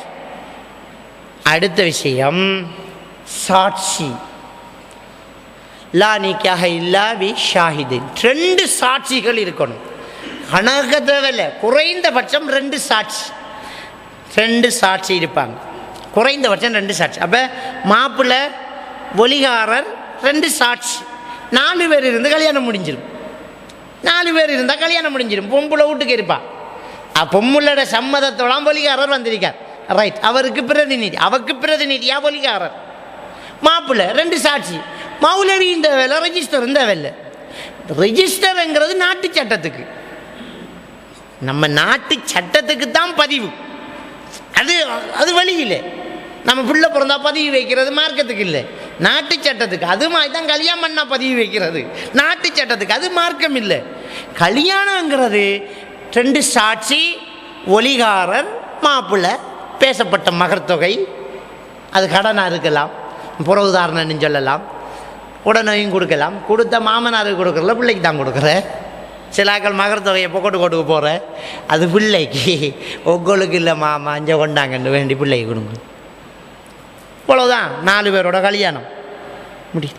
மேலதிகமாக இருந்தால் ஜாயிஸ், அது அனுமதி ஒன்றும் இல்லை. இவ்வளோ பேரை வச்சுக்கிட்டு இன்னைக்கு காவின்ல நாங்கள் பள்ளியில் ஒலிம்பி காவின் 2 வேனுக்கு ஜனம் வந்து காவின், தடை இல்லை. 4 பேர் தான் நாங்கள் தேவைப்பட்ட ஆக்க, அவ்வளவுதான். இதில் ஈஜாப் கபூல் நடக்கும். ஈஜாப் ஒப்புவித்தல், கபூல் ஒப்படுத்தல். ஒப்புவித்தல் ஒப்படுத்தல் அந்த சாட்சிகளுடைய மொழியில் நடக்கணுங்கிறது ஷாவி மதுஹபு சட்டம். மதுஹபு கிதாபுகள் என்ன போட்டிக்கணுமா, பில்லிசானி ஷாஹிதைன். ஷாவி மதுஹபில் சாட்சிகள் என்ன மொழியில் பேசுகிறாங்களோ அந்த மொழியில் தான் கல்யாணம் நடக்கணும். சாட்சி என்னத்துக்கு வைக்கிற, நம்மளால நாளைக்கு பிரச்சனைனா நீங்கள் சாட்சி சொல்லணும், அதுக்கு தானே. உங்கள் 2 பேரை சாட்சியாக வச்சுட்டு நாங்கள் இங்கிலீஷில் வள உறுதியை மாற்றினா உங்களுக்கு என்னடா தெரியும், நாளைக்கு கோர்ட்டில் நிப்பாட்டிட்டோம். நீங்கள் அங்கே இருந்தீர்களாம், இருந்தோம், என்ன நடந்தது, சிக்கி சிக்கா சிக்கி சிக்கான்னு பேசிக்கிட்டாங்க. என்னென்னு தெரியுமா, தெரியல. அவரும் சுக்கு சுக்கா சுக்கு சுக்கானாங்க, இவரும் சுக்கு சுக்கு சுக்குச்சாங்கன்னாங்க, தேங்க்யூ வந்தாங்க, முடிஞ்சு. அப்போ என்னத்துக்கிட்ட சாட்சிக்கு 2 பேர் வச்சு. ஷாவி மதுஹபு சட்டப்படி சாட்சிகள் மொழியில் தான் கல்யாணம். இதை கல்யாணம் கலரியில் போய் நின்றுக்கு மௌலவி அரபுல கல்யாணம் நடத்துகிறான். மாப்பிள்ளைக்கு ஒன்றும் தெரியா, என்னமோ ஓதுறாங்களாக்கும் வந்து கபில் தூ அப்படி என்றால் நான் ஏற்றுக்கிட்டேன், பொண்டாட்டியா ஏற்றுக்கிட்டேன்னு அர்த்தம். அதை வேற 3 தடவை சொல்ல வைப்பான். ஒரு கல்யாணத்தில் மாப்பிள்ளையை உட்கார வச்சுக்கிட்டு மாப்பிள்ளை மௌலவி கையை பிடிச்சி கபில் தூ நிக்காஹா சொல்லி கொடுத்தாங்க. சொல்லுங்க சொல்லுங்க, கபில் து நிக்காஹா, கபில் து நிக்காஹா, கபில் து நிக்காஹா, கபில் து நிக்காஹா, கபில் து நிக்காஹா, கபில் து நிக்காஹா 3 தடவை சொல்லி. ஏற்றுக்கொண்டீர்களா? ஆம். தமிழ்ல மரம். திரும்ப ஏற்றுக்கொண்டீர்களா? ஆம். திரும்ப ஏற்றுக்கொண்டீர்களான்ற மாப்பிள்ளை பார்த்தான், பொழையா சொல்லிட்டோமோ, இல்லைன்னுட்டானா. வாப்பா, என்னடா நடக்குது இங்க? அப்ப இதனத்தை சொல்லி கொடுக்கறது. கல்யாணங்கிறதுல போய் மாமனார் சொல்லுவார், 2 சாட்சிகளை வச்சுக்கிட்டு உங்களோட மகர் தொகையை வாங்கி தென்னந்தோட்டத்தை வாங்கிக்கிட்டு என்னுடைய மகளை உங்களுக்கு நான் கல்யாணம் பண்ணி தாரேன். ஒப்புவிக்கார், ஈஜாப் பண்ணுறேன். என்ற மகளை இவ்வளவு மகர் தொகையை நான் பேசி உங்களுக்கு நான் கல்யாணம் முடித்து தாரேன் என்று சொல்லுவார். 2 சாட்சிகள் கேட்டு கேட்பாங்க. சொல்கிறாரு. மாப்பிள்ளை சொல்லுவார், உங்களோட மகளை நான் என்னோட மனைவியாக ஏற்றுக்கொள்கிறேன் எம்பார். 3 தடவை சொல்லணுமா? ஒரு தடவை சொன்னால் அப்போது ஏற்றுக்குவார் அவருக்கு. என்னமோ 3 தடவை சொன்னவெல்லாம் விட்டுப்பட்டு போகல மாதிரி. 3 தடவை சொன்னவன் தான் 3ஆவது நாள் விட்டுப்பட்டு போகிறான். ஏற்றுக்கிட்டேன் என்று அவர் சொன்னார்ன்றா கல்யாணம் முடிஞ்சு, அவ்வளோதான். இவ்வளவுதான் கல்யாணம், இவ்வளவுதான் கல்யாணம். இதுக்கு பின்னால் ஒரு சட்டம். இந்த கல்யாணம் முடித்தால் இதுக்கு பின்னால் ஒரு சட்டம். என்ன சட்டம்? அப்துல் ரஹ்மான் இப்னு அவுஃப் ரலியல்லாஹு தஆலா வரான். இது ஆட்களுக்கெல்லாம் சொல்லணும்ன்றது கிடையாது. இந்த கல்யாணத்தை ஆட்களுக்கு சொல்லணும், ஊருக்கு சொல்லணும், பேப்பர் ஒன்றும் கிடையாது. நபிகள் நாயகம் ஸல்லல்லாஹு அலைஹி வஸல்லம் அவர்களுக்கு தெரியாமல் கல்யாணம் நடந்துக்கிட்டு இருக்குது. அப்துல் ரஹ்மான் இப்னு அவுஃப் ரலியல்லாஹு தஆலா வராங்க. உடுப்பில் மஞ்சள் பட்டு இருக்குது, அத்தர் பூசின தடம், மனம் விசேஷமாக பூசப்பட்டது விளங்குது. என்னப்பா என்ன விசேஷம்? அத்தரெல்லாம் பூசின மாதிரி தெரியுது அப்படிங்கிறாங்க ரசூலுல்லாஹி ஸல்லல்லாஹு அலைஹி வஸல்லம். நான் நம்ம தமிழுக்கு அப்படியே சொல்கிறேன்னா, அப்போ அப்துல் ரஹ்மான் அவுஃப் ரலியல்லாஹு தஆலா சொல்கிறாங்க, நேற்று கல்யாணம் பண்ணிட்டேன் யாரை சொல்லலான்னு. அடபாவி நம்மகிட்ட சொல்லாமையா அவன் சொன்னாங்களா ரசூல்லா? கல்யாணங்கிறதெல்லாம் ஒரு பைக்கில் வாங்கின மாதிரி சிம்பிளாக நடந்துக்கிட்டு இருக்குது. அப்படித்தான் 2 சாட்சியை வச்சாச்சு, ஒலிகாரர் நிற்காரு, கல்யாணம் முடிச்சு. ரசூல்லா கேட்டதுக்கு தான் சொல்கிறாங்க, சொல்ல வரவும் இல்லை. அவர் வந்த வரத்தில் யாரை சொல்லலாம், நேற்று கல்யாணம் முடிச்சுட்டேன்னு நொட்டி முறிக்கல. அவர் கேட்குறாரு, அப்பவும் சொல்ல மாட்டேங்கிறார். கல்யாணம் முடிச்சதையும் சொல்லலை, இவர் தான் கேட்குறாரு. என்ன அத்தர் பூசின மாதிரியெல்லாம் தெரியுது. அப்போ ரசூல்லா கிட்ட ஸல்லல்லாஹு அலைஹி வஸல்லம் அவங்கள்ட்ட சொல்கிறாங்க, கல்யாணம் நேற்று கல்யாணம் முடிச்சுட்டேன். அப்புறம் ரசூல்லா கோவிக்கலை. ரசூல்லா கேட்குறாங்க, என்ன மகர் எவ்வளோ கொடுத்தீங்கிறாங்க. சீதனம் எவ்வளோ வாங்கினு கேட்டாங்களா? பொட்டி காசு எவ்வளோன்னு கேட்டாங்களா? மருதோண்டி போட்ட ஃபங்க்ஷன் எல்லாம் நடந்துச்சான்னு கேட்டாங்களா? மகர் எவ்வளோ கொடுத்தேங்கிறாங்க. அவர் சொல்கிறாரு, ஈச்சங்கொட்டை அளவுக்கு மகர் கொடுத்தேன், தங்கம் கொடுத்தேங்கிறாங்க. ரசூலுல்லாஹி ஸல்லல்லாஹு அலைஹி வஸல்லம் அவங்க அடுத்த சட்டத்தை இப்போ சொல்லி கொடுக்குறாங்க. ரைட், அவுலிம் வலவு பிஷாத்தின். அப்போ சரி, ஒரு ஆட்டையாவது அறுத்து ஒலிமா சாப்பாடு போட்டுருங்கன்றாங்க. ஒரு ஆட்டையாவது அறுத்து ஒலிமா கொடுத்துடுங்க அப்படிங்கிறாங்க. அப்போ மாப்பிள்ளைக்கு அடுத்த ஒரு கடமை இருக்குது, ஒலிமா போடுறது, ஒலிமா கொடுக்கறது. அது பெருசாக கொடுக்கணுங்கிறது இல்லை. நம்ம வசதி கேட்ட மாதிரி 2000 ரூபா செலவில் 4 பேருக்கு ஒரு சாப்பாடை கொடுக்கலாம்னா கூட ஒலிமா முடிஞ்சு. ஒரு 2 கிலோ கோழியை வேண்டி கொடுத்தாலும் ஒலிமா தான், விளங்கிட்டா? அப்போ ஒரு ஆட்டையாவது அறுத்து ஒலிமா கொடுங்கங்கிறாங்க. இவ்வளோ தான் கல்யாணம் மேட்டர் முடிஞ்சு. இப்போ இந்த ஃபிக்ஸரை கொண்டு வாங்க, தான் கல்யாணம். ஆரம்பத்திலேருந்து மஹர் அஜ்னபி பார்த்தோம், அஜ்னபி மஹரமி பார்த்தோம், மஹர் தொகை பார்த்தோம், ஒலிகாரர் பார்த்தோம், சாட்சி பார்த்தோம், ஈஜாப்பு, கபுல், கல்யாணம், ஒலிமா. மக்களுக்கு ஒரு கடமை ஒன்று இருக்குது, கூட்டாளிமாருக்கு, உறவுக்காரவங்களுக்கு, அவங்களுக்கு ஒரு கடமை இருக்குது. என்னண்டா, அவங்க வாழ்த்துவாங்க, மணமகளை வாழ்த்துவாங்க. அசரத்து வாழ்த்து ஆக்கள் ஆமின்னு சொல்கிறது இல்லை, நம்ம வாழ்த்துவோம். என்ன வாழ்த்துற? பாரக்கல்லாஹு லக, மாப்பிள்ளை கல்யாணம் பண்ணிட்டேன்டா அப்படின்னா பாரக்கல்லா, அல்லாஹ் அவனை பறக்க செய்ய வேண்டாம் அப்படின்றது, அவ்வளோதான். வேறு ஹதீஸில் வருது, பாரக்கல்லாஹு லக ஓ பாரக்க அலைக்க ஓ ஜமா பைனக்குமா பில் ஹைர் ஃபில் ஹைர். இந்த துவா, அல்லாஹ் உனக்கு அருள் செய்வானாக, உங்கள் சூழவும் அல்லாஹ் அருள் செய்வானாக, உங்கள் 2 பேரையும் நல்லதில் சேர்த்து வைப்பானாங்க. இதுதான் கல்யாணத்தில் வெளியில் உள்ளவங்களுக்குரிய சட்டம். இவ்வளோ தான் கல்யாணம்.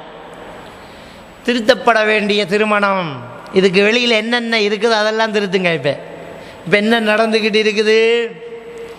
கல்யாணம் என்றாலே எக்கச்சக்கமான செலவு பெண் தரப்புக்கு வருது. அதுதான் சீதனம். சீதனம் என்று சொல்லி கொடுத்தா தான் சீதனமா?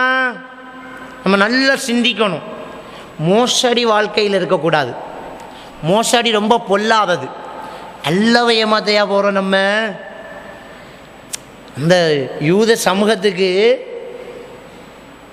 சனிக்கிழமை மீன் பிடிக்கிறது தடை விதிக்கப்பட்டுச்சு. சனிக்கிழமை மீன் பிடிக்கல. அவங்களுக்கு ஆராதனை தினம் சனிக்கிழமை தான். நமக்கு வெள்ளிக்கிழமை ஜும்மா மாதிரி யூதர்களுக்கு சனிக்கிழமை. சனிக்கிழமை மீன் பிடிக்கிறது தடை. கடல் என்ன செய்யுமெண்டா சனிக்கிழமை பெருக்கெடுக்கும். சனிக்கிழமை கடல் பெருக்கெடுக்கும், கரைக்கு வரும், அதில் நிறைய மீன் வரும். இது அல்லாஹ் தஆலா ஆக்கி போட்டு சோதிக்கான அந்த மக்களை. கண்ணுக்கு பார்த்தா சனிக்கிழமை தான் நல்ல அழகாக தண்ணி உள்ளுக்குள்ளே வந்து மீனோட வருது. அன்றைக்கு பார்த்து மீன் பிடிக்கப்படாதாம்பா அஞ்சு பள்ளிக்கு சோதிச்சு விட்டான். சோதிச்சு விட்டோன்னே இவனுகள் தந்திரத்தை பயன்படுத்தினானுங்கள். என்ன? அல்லாஹ்க்கு மாறு செய்யப்படா. சனிக்கிழமை நாம் கரெக்டாக பள்ளியில் இருக்கணும். ஆனால் கடலை வாரத்தையும் விடப்படா. வெள்ளிக்கிழமை போய் கரையில் குளிய வெட்டிடுவான். உப்பளம் வெட்டி வைக்கிற மாதிரி வெட்டி வச்சிடுவான். வெட்டினா சனிக்கிழமை கரெக்டாக பள்ளிக்கு எரிப்பார். கடல் வந்து வர வைக்க என்ன செய்யும்? மீனை கொட்டிடும். கொட்டி போட்டு தண்ணி ஓடிடும். ஞாயிற்றுக்கிழமைனா மீன் பிறக்கிற கேஸ். குரங்குகளாக பன்றிகளாக அல்லாஹ் மாற்றினான் அதை, அந்த சமூகத்தை. குரங்குகளாகவும் பன்றிகளாக. ஏன்டா அல்லாஹ் ஒன்றை சொன்னால் உண்ட மூளையை போட்டு பயன்படுத்தாமல் இந்த எஸ்எல்டிஜக்காரன் செய்கிற மாதிரி நல்லா பின்பற்று. மூளையை போட்டு யோசிக்கிறவங்க அவங்களோட அறிவை கொண்டு போய் குருவி தலையாட்டம் கொஞ்சம் புத்தியை வச்சுக்கிட்டு அல்லாட வசனத்தோட மோதாமல் மூளையை போட்டு பயன்படுத்தாமல் சொன்னா செய். அல்லாஹ் குர்ஆனில் 2வது அத்தியாயத்தில் 102வது வசனத்தில் சூனியத்தை பற்றி பேசுகிறான். பிறகு சூனியம் இருக்கா இல்லையா என்ன உன்னோட மூளைக்கு படாதுக்கு குர்ஆன் வசனத்தை ஏண்டா மெஜிக் என்று மாத்துறாய்? சிஹர் என்று அல்லாஹ் சொல்கிறத மெஜிக்குங்க. அவரை மூளைக்கு படாதுக்கு மெஜிக். அப்போ மெஜிக் 7 பெரும்பாவத்தில் உண்டாகும். 7 பெரும்பாவத்தில் ஒன்று சிஹர் தானே. அப்போ மெஜிக் செய்கிறது 7 பெரும்பாவத்தில் ஒன்று. போ முடிஞ்சு. இப்போ அங்கால இன்னொரு பக்கத்தால் மூளையில் குட்டுளும். இப்படி மூளையை பயன்படுத்தினவங்களுக்கு அல்லாஹ் கொடுத்த கேவலம், இந்த உலகத்தில் கொடுத்த தண்டனை குரங்குகளாக பன்றிகளாக அல்லாஹ் மாற்றினான். நேரடியாக சீதனம் என்றத்தான். சீதனமா பெண் தரப்பிலிருந்து அப்படியே நெலும்பாட்டம் உறிஞ்சி எடுக்கிறோமே, அதுதான் சீதனம். இன்னைக்கு என்ன செய்யலாம்? நீங்கள் கொடுக்குறத கொடுங்க. என்னடா நீ சொல்ல வேண்டியது? கொடுக்குறத கொடுங்க. சும்மாவா அனுப்ப போகிறான்? நல்ல புடவை ஒன்றை கொடுத்து சல்வார்கிட்ட கொடுத்து அனுப்ப போகிறான். நீங்கள் கொடுக்குறத கொடுங்க. எவ்வளவு நகை போறையில் அவன் பிள்ளைக்கு அவன் நகை போகிறத நீ என்னடா கேட்குற? நகை போடுறது, காணி கேட்குறதும், உள்ளால் கேட்குறதும், ரகசியமாக வாங்குறதும், அந்த செலவுகள் அவங்க தலையில் கொட்டுறதும். இந்த கல்யாணம் என்று வந்தாலே பெண் தரப்பில் அந்த பேச்சுவார்த்தை ஃபங்க்ஷன்லேருந்தே செலவு தான். அதுக்கு முன்னே மருதோண்டி ஃபங்க்ஷன் வச்சுருவாங்க. மருதோண்டி போடத்தான் வேணும். பொம்பளை மருதோண்டி போட்டத்தான் அழகாக இருக்கும். அதுக்கு என்னடா ஃபங்க்ஷன்? மருதோண்டி போகிறது ஒரு ஃபங்க்ஷனா? மருதோண்டி போகிறது கொஞ்சம் அலங்கரிக்கிறது. எங்கேயாவது தலை வார ஃபங்க்ஷன் வச்சுருக்காங்களா? தலை சீவிர ஃபங்க்ஷன். தலை சீவிர மாதிரி ஒரு மேட்டர் தான்டா மருதோண்டி போகிறது. நாளைக்கு தலை வாரும் ஃபங்க்ஷன் போடுங்கடா வா.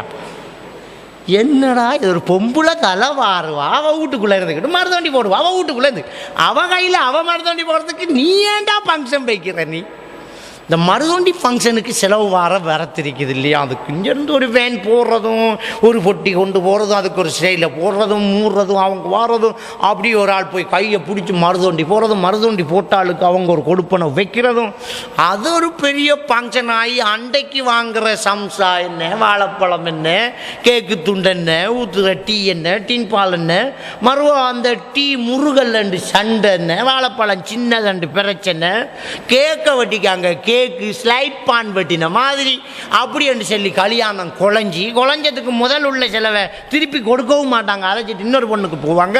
இப்படி ஏகப்பட்ட பிரச்சனை என்னன்னு கேட்குறேன் நான். இதெல்லாம் பெண் தரப்புக்கு செலவாக வரணுமா? வரக்கூடாது. அப்போ அந்த செலவு வராது பெண்ணுக்கு. பெண் தரப்பில் எந்த செலவும் கிடையாது. ரிஜிஸ்டருக்கு காவினுக்கு சாமானு பண்ணுருவாங்க. கடைசியாக ஒன்றுமில்லை காவினுக்கு சாமான், அதுவும் நீ தான் கொடுக்கணும். என்ன காவி 4 பேருக்கு கட்டாண்ட விஷயம் முடியுது. ஒன்னாறு ஊரை கூப்பிட்டு விருந்து வைக்க சொன்னது ஒலிமாக்கு செலவாளி, அது ஹலாலாக இருக்கும், அழகான செலவாக இருக்கும். அப்போ இப்படியான செலவுகள் மாதிரி. அப்போ இது அந்த யூத கிறிஸ்தவர்கள் தந்திரம் செஞ்ச மாதிரி ஒரு வேலையை உருவாக்குறாங்க. அடுத்தது பெண் வீட்டு சாப்பாடு. கல்யாணம் என்றாலே பெண் வீட்டு சாப்பாட்டுக்கும் கல்யாணத்துக்கும் சம்பந்தம் இல்லை. கல்யாணம் முடித்தது பிறகு மாப்பிள்ளை தான் ஒரு சாப்பாடு போடுவார். புதுசாக ஒன்று வந்திருக்கு என்னண்டா, இவர் ஒரு வலிமா கொடுத்தது பிறகு பொண்ணூட்டி சாப்பாடு. அது எப்படி போவீங்க? பொண்ணூட்டி சாப்பாடு ஹராமன்று நாம சொன்னால் விருந்து போகிறது ஹராமா ஹலாலா? ஹலால் தான். அப்போ விடுக்காதையம்மா. மீன் பிடிக்கிற ஹராமா ஹலாலா? ஹலால் தான். அப்போ எனக்கு குரங்கு வண்டியா மாற்றினேன்? அதுதான் பதில். அதுக்கு அல்லாவுடைய சட்டம், மார்க்கத்தினுடைய தீர்ப்பு, கல்யாணம் வந்தா மாப்பிள்ளை தான் வலிமா கொடுக்கறது. அதை ஒரு கலாச்சாரமாக்கி ஒரு பழக்கமாக்கி பெண் தரப்புக்கு திணிச்சு நீங்கள் இதுக்கு விருந்துக்கு போயிட்டு வந்தீங்கன்னு சொன்னால் நாளைக்கு இது பழக்கமாகி இன்னொரு கல்யாணத்தில் பெண் தரப்பில் விருந்து கொடுக்காட்டி ஊரில் அவமானமாகும். சமூக பழக்கமாயிரும்.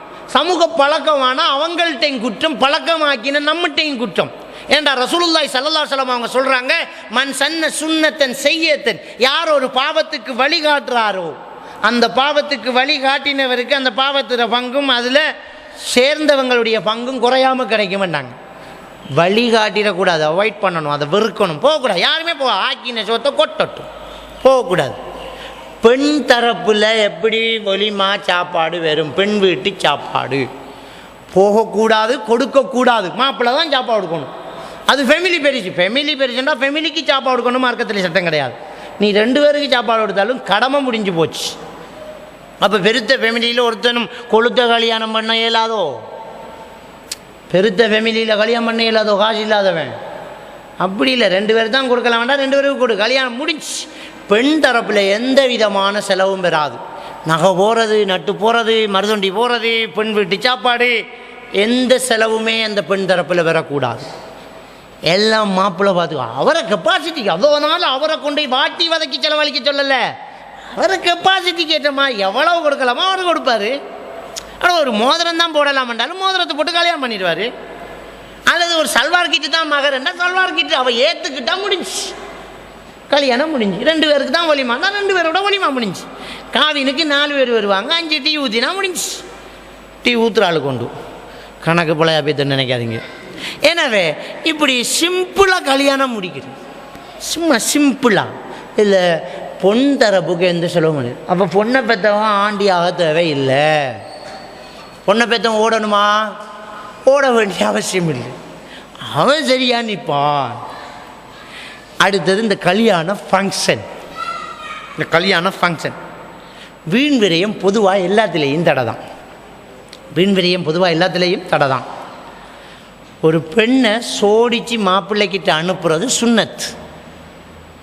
மணமகளை நல்லா உடுத்து சோடிச்சு சாரி கட்டுறோன்னா கட்டுங்க, பிரச்சனை இல்லை.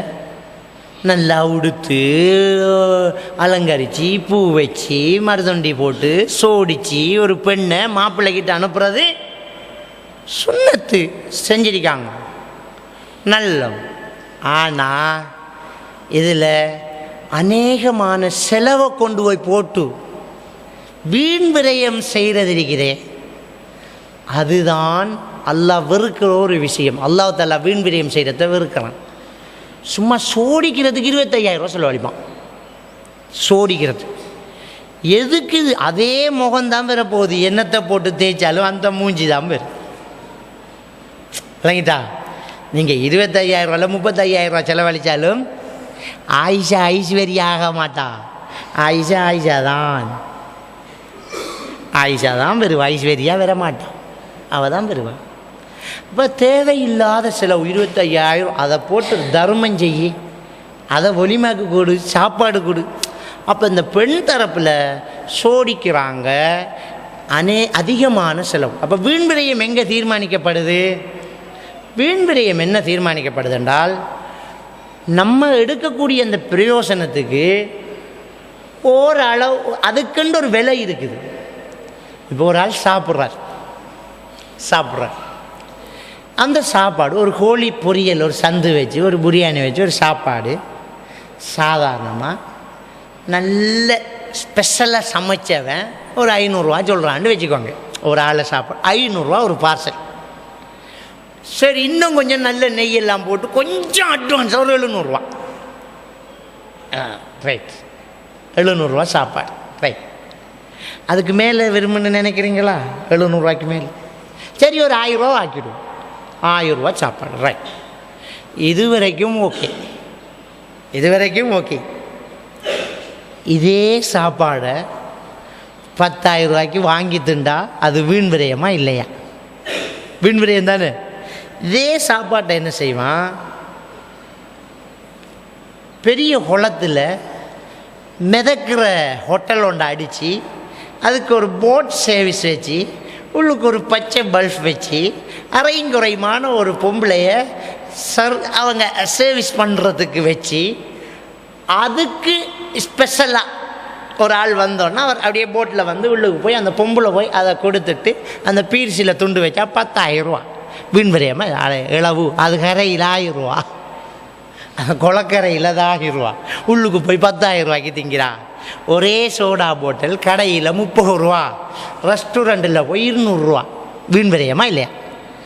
ஏண்டா அதான இந்த போட்டல் தாண்டா அதுவும் அவன் கூரைக்கு கீழே 300, இவன் கூரைக்கு கீழே 30. வீண் விரயமா இல்லையா? அப்போ ஒரு பெண்ணை சோடிக்கிற மேக்சிமம் ஒரு பொம்பளைக்கு பவுடர் ஓடலாம், தலையை சீவலாம், அந்த தலைமுடியை தான் வைக்கலாம். இன்னொரு தலைமுடி வைக்கிற ஹராம், அலங்காரம் என்று அதை செய்யக்கூடாது. ரசூலுல்லாஹி ஸல்லல்லாஹு அலைஹி வஸல்லம் அவர்கள் தடுத்தார்கள். முடி வைத்து விடுமாறு கேட்கிற பெண்ணுக்கும் முடியை வைத்து விடுறவளுக்கும் அல்லாஹ்வுடைய சாபம் என்றாங்க. புருவத்தை அழகுக்காக வலிக்கிறவளுக்கு அல்லாஹ்வுடைய சாபம் இருக்கின்றாங்க. பற்களை ஸ்டைலுக்கு வெட்டுறவளுக்கு அல்லாஹ்வுடைய சாபம் என்றாங்க. முகத்தில் இருக்கிற முடிகளை புழுங்குறதுக்கு அல்லாஹ்வுடைய சாபம் என்றாங்க. இது மேக்கப் பண்ணவரில் அது செய்கிறதில்ல. இந்த புருவத்தை வலிச்சு கத்தி மாதிரி அப்படி செய்கிறது, பல்லில் ஒரு துண்டை வெட்டி அப்படி டிசைன் ஆக்குறது, இதில் இருக்கிற முடிகள் அந்த கன்னத்தில் இருக்கிற முடிகளை எல்லாம் புழுங்குறது ஹராம். அந்த மேக்கப் இல்லை, இருக்கிற முகத்தை கழுவி கொஞ்சம் பொலிஷ் பண்ணி தலையை சீவி ஒழுங்காக உடுத்துக்கு போகிறது தான் மேக்கப். இதைத்தான் சஹாபாக்கள காலத்தில் செஞ்சாங்க, தாபீன்கள் செஞ்சாங்க, பொண்ணை சோடிச்சு விட்டாங்க. இதை கொண்டு போய் போட்டு ஒரு கருப்பியை வெள்ளையாக்கி ஒரு க்ரீம் ஒன்றை போட்டு அதை பூசி வெள்ளையாக்குறதுக்கு 10,000. ஆள் வெள்ளையாக போய்க்குது. மறுபடியும் ஒரு 2 நாளையால் சாயம் போகும். அப்போ இப்படியான இந்த செலவுகளை செலவழிக்கிறது வீண் விரயத்துக்குள்ளே வருது. சரி, பெண்ணை அலங்கரித்து மாப்பிள்ளைக்கிட்ட தான் அனுப்பணும். பெண்ணை அலங்கரித்து எங்கே அனுப்பணும்? மாப்பிள்ளைக்கிட்ட தான் அனுப்பணும். இது பெண்ணை அலங்கரித்து கொண்டு விட்டா அவளுக்கு மாப்பிள்ளையும் தெரியாது, மாப்பிள்ளோட தோழனையும் தெரியாது ஒரு நிலைமை. எல்லாரும் கோட்டும் சூட்டும் போட்டுக்கு நிற்பாங்க. இந்த எங்கட பகுதியிலலாம் ஒரு இதோண்டிக்கு மாப்பிள்ளையை கூட்டிக்கிடுவாங்க. மாப்பிள்ளையை கூட்டிக்கு வந்தோன்னா மச்சினன்காரன் அந்த பொண்ணுடைய தம்பிக்காரன் சென்ட்டு போத்தலோட நிற்பான். அவன் போய் மாப்பிள்ளையோட கையை பிடிச்சி காலுக்கு செண்டு அடித்து ஷூவுக்கு செண்டு அடித்து அப்படியே கூட்டிக்கு வார். பொடியன் போய் மாப்பிள்ளை தோளோட கையை பிடிச்சி காலுக்கு செண்டு அடிச்சுட்டான். அவனும் அப்படித்தானே வந்திக்கான், சும்மா கோட் சூட்டடா அப்படி ஹைட். இனி ஆக்கள் பிடிச்சிவிடு, தம்பி மச்சான் நன்னாரிக்காரா, இவருக்கு ஏற்கனவே கல்யாணம் நடந்துட்டுடா அப்படி நிலைமை. இவன் எப்படி அவன் பொண்டாட்டியை பார்ப்பாங்கிறனா, எப்படி ஆம்பளைகள் இந்த பொண்ணை பார்ப்பாங்க. அது வரைக்கும் மறைச்சி வச்ச பொண்ணாக இருக்கும். அது குமரை வளர்க்கும் போது வாப்பாக்காரன் ரோட்டுக்கு விடாமல் கடைக்கு விடாமல் வெளியில் நிற்காம பூத்தி போத்தி அழகாக வளர்த்துருப்பான். கல்யாண தாண்டைக்கு எல்லா கேட்டையும் பிடிச்சி உடச்சி விட்ருவானுங்களே. பின்னால் ஒரு ஜன்னல், இடுப்பில் ஒரு பாண்டா திறந்து, ஜன்னல் எல்லாம் திறந்து, கதவு திறந்து, அதை திறந்து இதை திறந்து எல்லாத்தையும் திறந்து வீட்டு கதவையும் திறந்து ஊரை கூட்டுக்கு உள்ளுக்கு விட்டுருவான். பார் என்ற பிள்ளையாண்டு. இது மாப்பிள்ளைக்கு ரோஷமே வராது. இந்த மாப்பிள்ளை தோழன் எல்லாம் போய் பக்கத்தில் நின்று ஃபோட்டோவுக்கு நிற்கிறேன். ஃபோட்டோவில் சொன்னா தான் தெரியும் புரிஜனாரன்ட்டு. பொண்ணை அந்த பொண்ணுக்கு பக்கத்தில் நின்றுட்டு மச்சான் கிட்டால நாங்கள் ரைட் இப்படி ஃபோட்டோவுக்கு பொம்மை செஞ்சு வச்ச மாதிரி அவளை கொண்டே வச்சு போட்டு எல்லோரும் போய் நின்று ஃபோட்டோ எடுத்துக்கிட்டு இருப்பாங்க. அதுக்குள்ளே இந்த மாப்பிள்ளைக்கு மதினிமார் வந்து ரிங்ஸ் கொடுக்குறோம். ஏடி அதுவும் குமருகளாக இருக்கும். அது போய் ரிங்ஸ் கொடுக்குறோம். அவர் கை என்ன சொத்தியா, அவர் பிடிச்சி குடிக்க மாட்டாரா, அவர்கிட்ட எப்படி இன்னொரு பொம்பளையை விடுவேன் நீ? அவர் மாப்பிள்ளைன்னா அந்த வீட்டில் இருக்கிற எல்லா பொம்பளையும் பார்த்துடலாமோ? அதெல்லாம் அனுமதி கிடையாது. அந்த பொண்ணை சோடிச்சு அந்த மாப்பிள்ளைக்கிட்ட அனுப்பணும். இதில் கல்யாணத்தில் ஒரு வேலை நடக்குது, என்ன தெரியுமா? அன்றைக்கு அம்புட்டு பொம்பளையிலும் பொண்ணாயிருவாளுகளே. ஒன்று தான் பொண்ணு கல்யாண வீட்டுக்கு போனால் ஊரில் இருக்கிற எல்லாரும் அபாய் போட்டவள், பேர்ஸ் கவர் போட்டவள் எல்லாம் பொண்ணாக பேத்துருவாள். அங்கே கல்யாண வீட்டுக்கு அபாயெல்லாம் கலட்டி எறிஞ்சோட்டு சும்மா இருக்கிறதுல டாப் லெவலில் உடுத்துக்கிட்டு பொண்ணாவே எல்லா பெண்களும் போய் நின்றுவாங்க. நின்றா அதை பார்க்குறதுக்குண்டே எங்கட பெடியன்கள் ஆயிடுவான். அலை அவன் ஒத்த பொண்ணை பார்க்க போகல, ஒரு ஊர்பட்ட பொண்ணை பார்க்க போவான். ஏன்டா வாரதெல்லாம் பொண்ணா வந்து எது உம்மா எது மகள்ன்னு தெரியாத அளவுக்கு அலங்கரிச்சிடுவாங்க. அப்போ எந்த ஒரு ஃபங்க்ஷனாக இருந்தாலும் பெண் தரப்பு வேறு ஆண் தரப்பு வேறு தான் இருக்கணும். அதுதான் ஒரு இஸ்லாமிய ஒரு ஒரு ஒரு ஃபங்க்ஷன், இஸ்லாமிய நிகழ்ச்சி அப்படி தான் இருக்கணும். பெண்களெல்லாம் வேறு. இப்போ நான் பயான் நடத்துகிறோம், பெண்களையும் இருக்காங்க தான், நம்ம கண்ணுக்கு தெரிய மாட்டேங்குதே. அப்படித்தான் கல்யாணம் பண்ணா பெண்களெல்லாம் பார்க்க முடியாது. அவன் பண்டாட்டியை கொண்டே அங்கால விட்டுருக்கணும், திரைக்கு அங்கால. இது போட்டு கலந்து அண்டைக்குத்தான் பெரிய அனாச்சாரமே நடக்க போகுது பாருங்க. அப்போ மறைஞ்சி வாழ்ந்தவள் அபாய் போட்டவள் எல்லாம் அலங்கரிக்கிறா, இருக்கிற பொண்ணை சோடிச்சு ஊருக்கு காட்டுறான். கூட்டாளிமாரெல்லாம் பக்கத்தில் நின்று என்ன செய்கிறான்?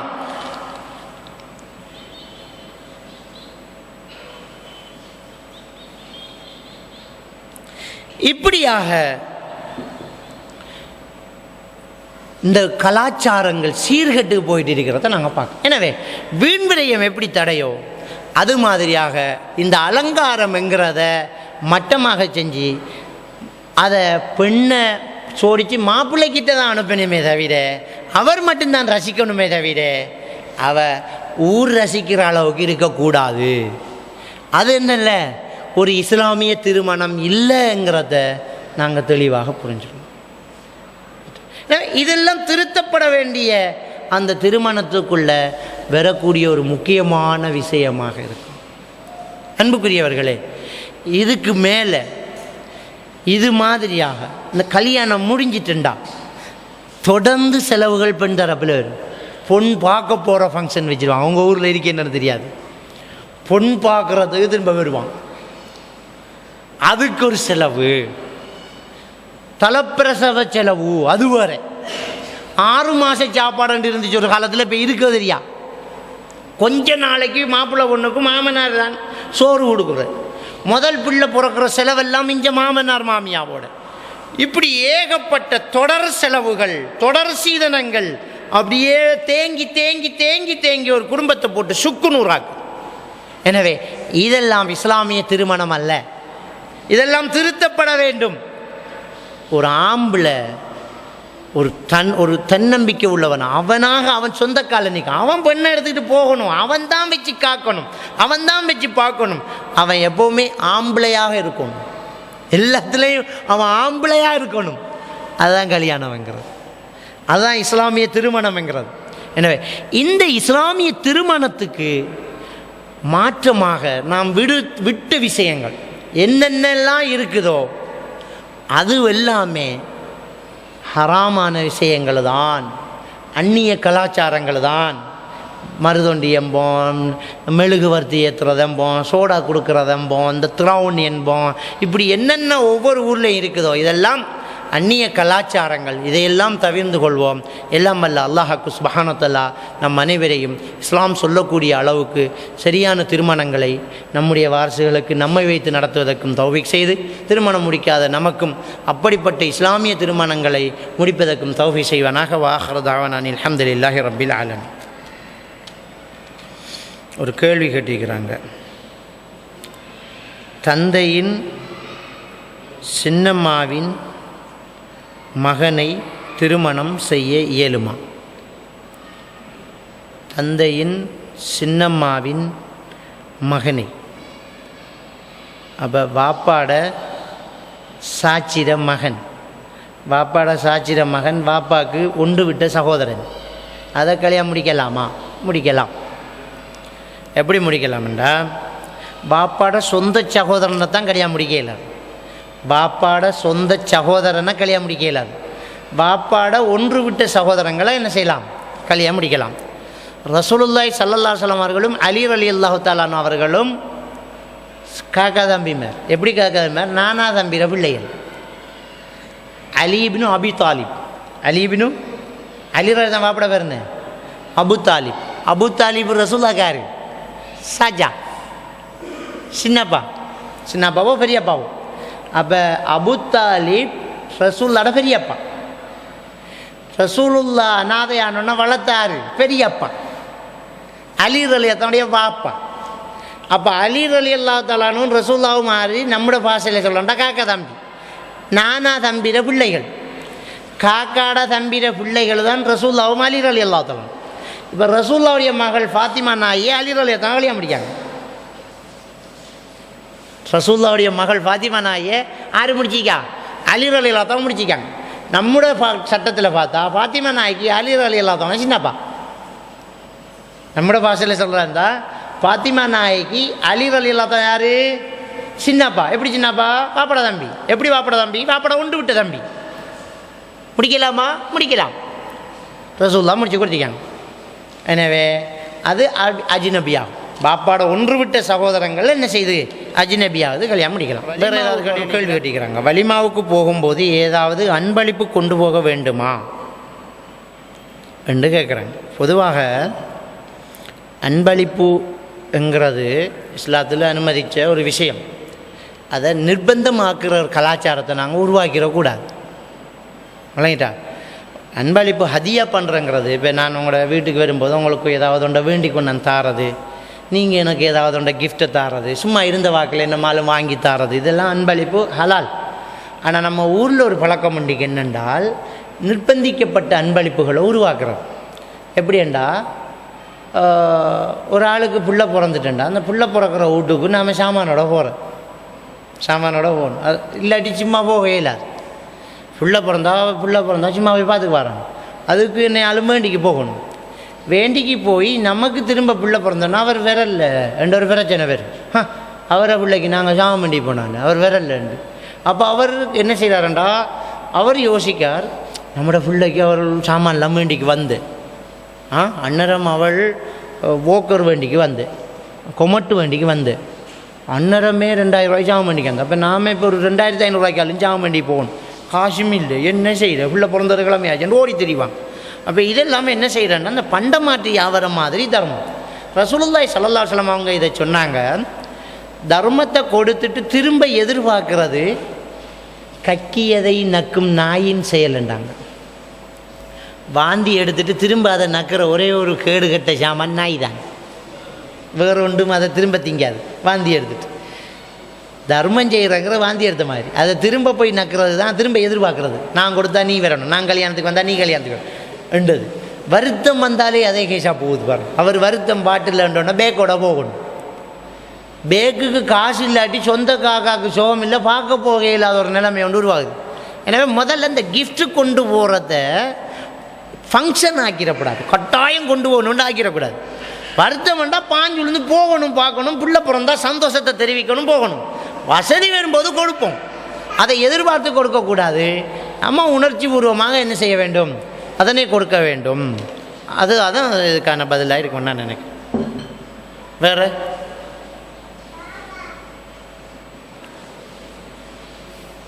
முடிச்சுக்குவோம் என்ன? ரைட். சுப்ஹானக அல்லாஹும்ம பிஹம்திக அஷ்ஹது அல்லா இலாஹா இல்லா அன்த அஸ்தக்ஃபிருக வ அதூபு இலைக்.